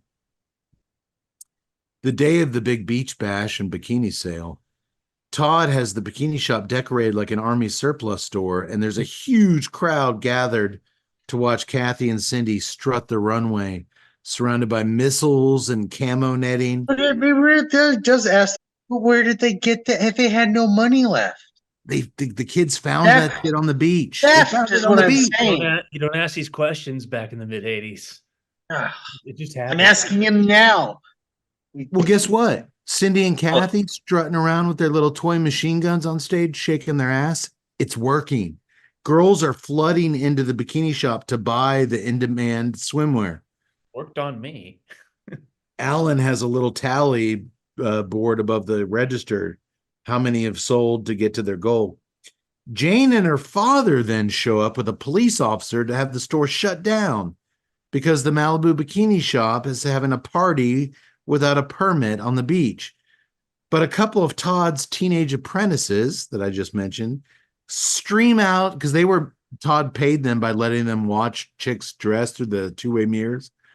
They Not run out. creepy at all. They run out of the back and they rip off Jane's dress, exposing her granny panties and granny bra. So the cop takes off after them, leaving the rest of our heroes free to get back to business. The trippy Mr. Green with the tut sand dollar necklace arrives to collect his $6,000, Where's but my the gang money? is $40 short, which means one bikini went unsold. Alan sees it laying on the floor across the room just as Jane scoops it up. He begs her, don't rip it up. If they don't sell that bikini, the shop will be Mr. Green's forever. So, of course, she takes the bikini and rips it in half. Fortuitously, at that exact moment, the police officer returns from chasing down his perps. Yax, did I use that term right? Perps? You did. And he forces Jane's father, or as he calls him, Daddy Warbucks, to purchase the bikini under the shop's you break it, you buy it policy. Dude, Alan tricked her. He said, don't you dare rip it. And when she did, she bought it. How fucking ironic. That business school paid off, man. How fucking ironic is it that Jane, in her not so special way, actually saved the Malibu Bikini Shop? It's perfect. It's ironic. Loved it. Our story ends with a beach race that Todd orchestrated. Every chick who bought a camouflage swimsuit is entered in the race. The only thing is, it turns out that the girls and Alan, with his little home ec skills, sewed all the bikinis together with surgical thread that was meant to be used as stitches. So once those bikinis get wet in the ocean, hello, boobies. Oh, yes. Alan tries to warn Todd before he can fire his starter pistol in the air, but that's a no-go as a grinning Todd is well aware what's in store for these unsuspecting women. Classic Todd. Look, Todd is playing chess and everybody else is playing checkers.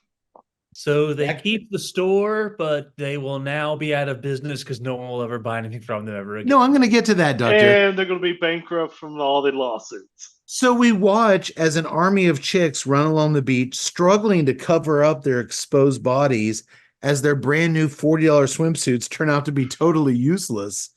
Todd laughs, which makes Alan laugh. Cindy, Kathy are dumb. They laugh. Ronnie, who just spent 2 weeks of her life hand sewing these things, she starts laughing. Get this. Even the hard cop tosses his head back and laughs. Fraud. This is hilarious. Now I'm going to all arrest you. He gives a big old belly laugh. Hey, everything's going to be just fine. The end. But I'm with you guys. Who in their right minds is ever going to buy anything from the Malibu Bikini Shop again? They're not going to go to jail. They probably had a no money back guarantee, but then no one's going to go there ever again. Oh, All they will. It's the all good fun. I don't know how it was in 86. I was too young to kind of pay attention, but I imagine there might be some lawsuits from 150 women who you sold them bikinis and then they dissolved And in it was the water. 80s. Nobody was suing people like that.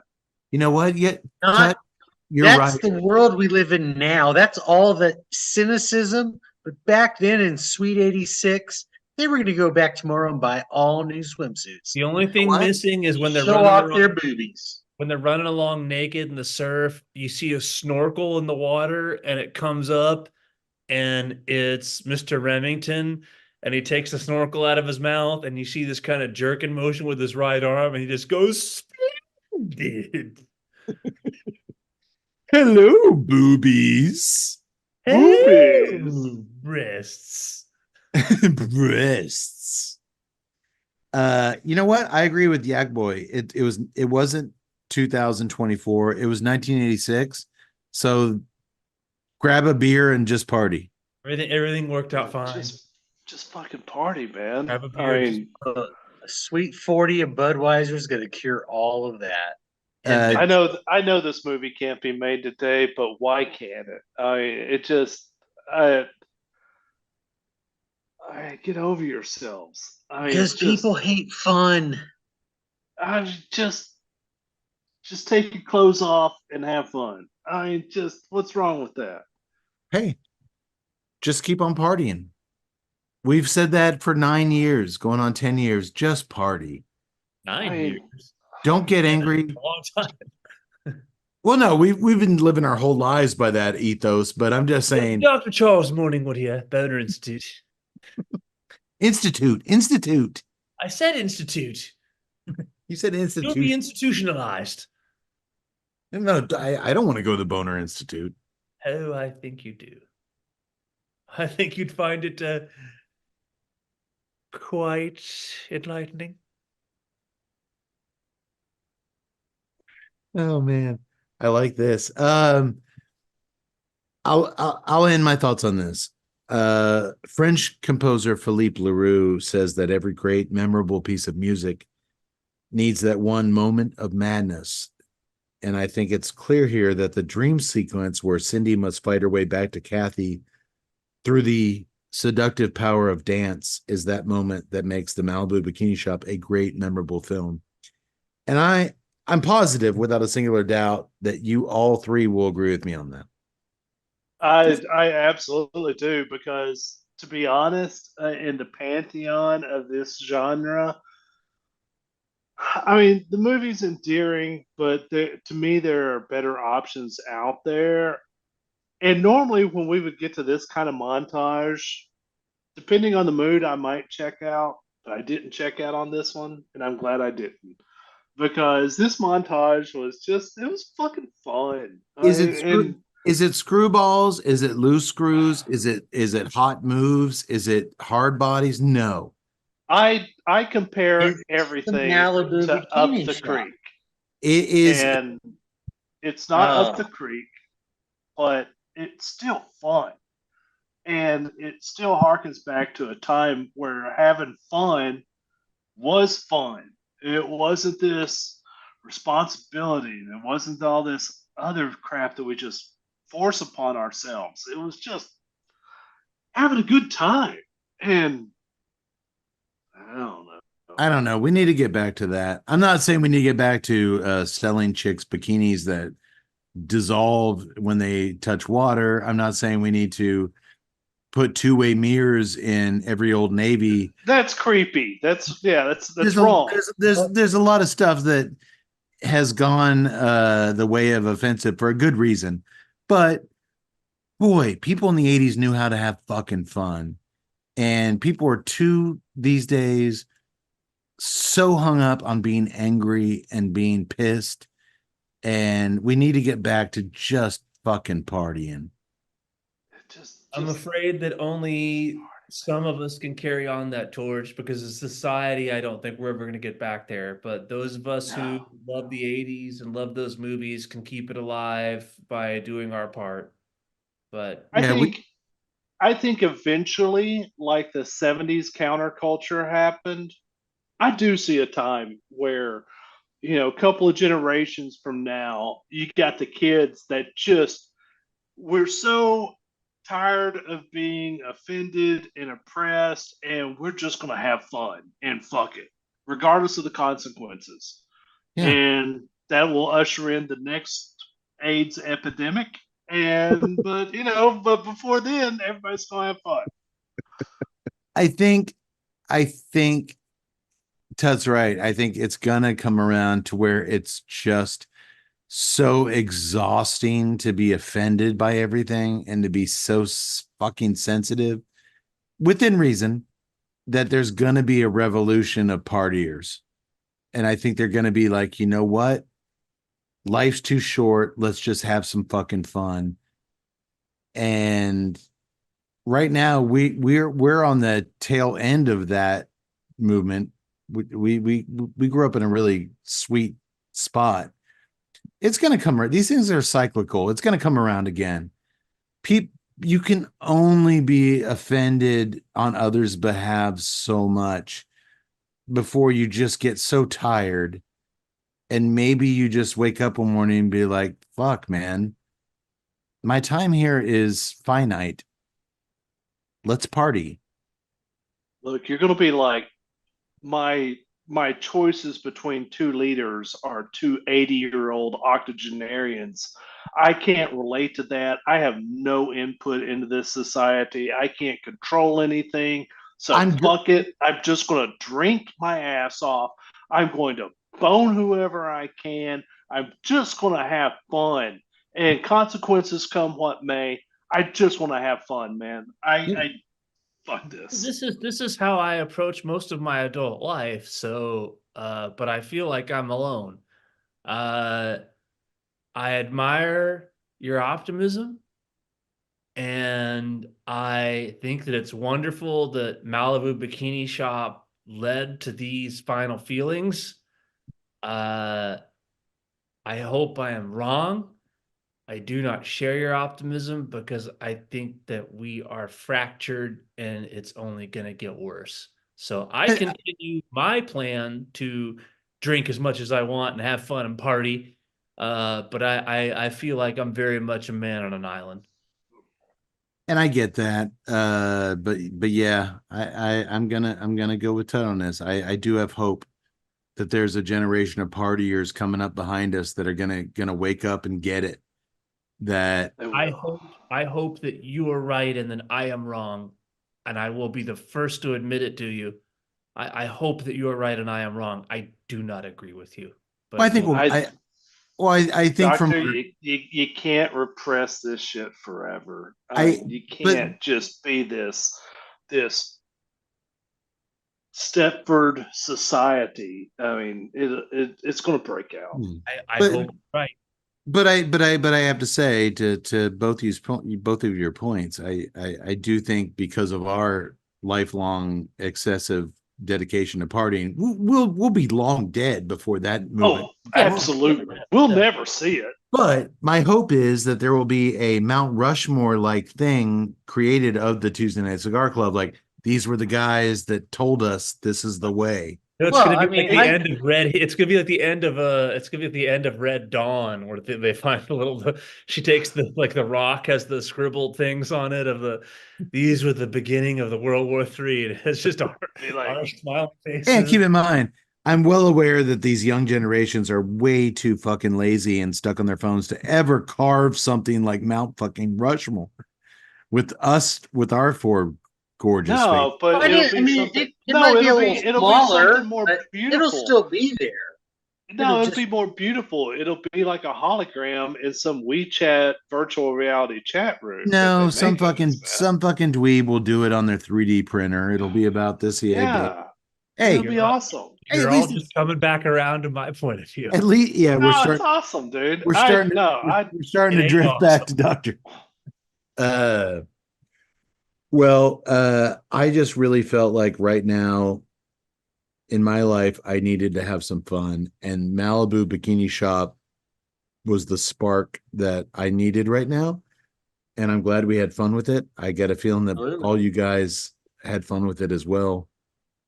So, and it really threw me back to the early TNCC days. We used to do movies like this all the time, and we haven't done one in a really long stretch. I wanted to see if we still had it, if we could still flex those muscles, and with the aid I'm of Dr. flexing something, all right. Oh, we flex something with the aid of Dr. Charles Morningwood from the Boner Institute Splendid. in downtown historic Knockersville. Knockersville. Would sound to me as if Tuttle is indicating that he flexed his nuts. Since he has been listening to gangster rap, I would assume he has. So Just you know remember, what? Tut, real gangsters don't flex nuts. True gangsters don't flex nuts. Was that your quote? Mm-hmm. That was Office Space. That was ridiculously gangster in and of itself. yeah. That is true. That is true. True gangsters know they got them. True gangsters don't flex nuts because true gangsters know they got them. Man, that take. It'll be in your syllabi when you attend the Boner Institute. You know what? When Little Turd sends me a message like, "Why you talking about my shit on your show?" I'll be like, "Hey, Little Turd, true gangsters don't flex nuts. They know they got them. And yours are covered in poop from Taco Bell, but we'll get there, buddy. We'll get there, little guy." Again, I have no beef with Lil Johnson, Lil Stinky, Young Turd. Tut, do you remember after this stretch time how to share some links? Oh my goodness. All right, so you can join us on Facebook, Tuesday Night Cigar Club. You can hit us on Instagram at TNCC _ podcast. I believe that's right. Maybe. Man, absolutely join us on YouTube because you get to see all this glorious sexiness, this 80s maximum masculine machismo It's a on lot. the YouTubes. It's a lot of machismo. And I understand if you don't want to go there because you're afraid of flexing this kind of machismo, but man, just do it. So join us on YouTube, Tuesday Night Cigar Club. By the way, if you want some of the cigars that are featured on the show tonight, Cade's already mentioned it earlier in the show, and I hope you were paying attention. But if you were not, you can go to the TuesdayNightCigarClub.com website, click on the Famous Smoke Shop banner. It will automatically enter the promo code TNCC20, which gets you $20 off of an order of $100 or more. That's like 20% if you order $100. I'm a math minor, and even I know that math. I mean, that is a good deal. So yeah, go get you some the Red Meat Lovers. I think that was a good cigar. I enjoyed this cigar. Did you Yeah, it was guys good. enjoy the cigar? Yeah, it was good, damn good. And Yeah, so and it's on sale plus another $20 off. You can't beat that. no, come on. Do it. Yeah. Did I So forget a link? I think I forgot. I think I got all the link. I think you did good. Yeah. All right. Yeah. Instagram, Facebook, YouTube, Famous Smoke Shop. I've completely checked out of Twitter, currently known as X. Yeah. I got we got no business over there, but hit us up. Keep up to date on what we're up to. We'll do another show here in a few weeks, and in the meantime, check out the website. The doctor's gonna be dropping a review here in the next few days, if early next week possibly. And I still doing a ton of written cigar reviews up on the website. So when we're not live on the mics, little turd style, we're writing shit. And we're keeping busy. And thank you guys for joining us, and gals. I think we all learned a little something from Malibu Bikini Shop tonight, and I think maybe we learned a little bit something about ourselves. Party. Yes. Well, on those closing notes, may the wings of liberty never lose a feather. We will see you next time. Oh, that feels good. It does feel good, Ted. Sign our motherfuckers. We'll see you next time.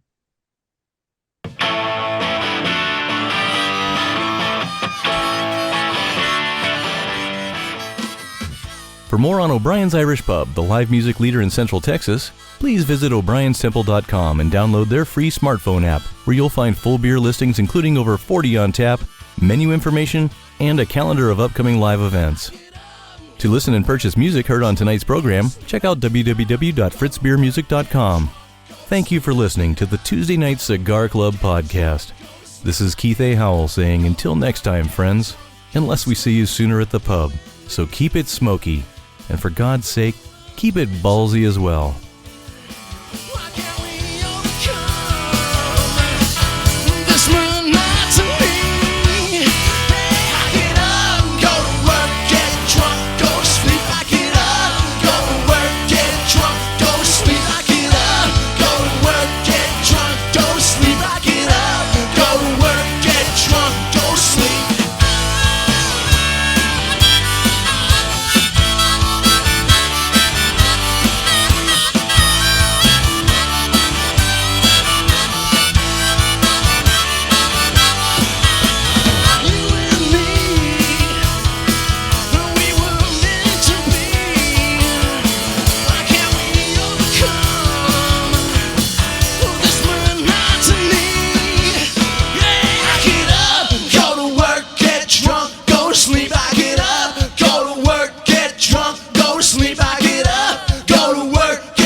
Drunk, go sleep.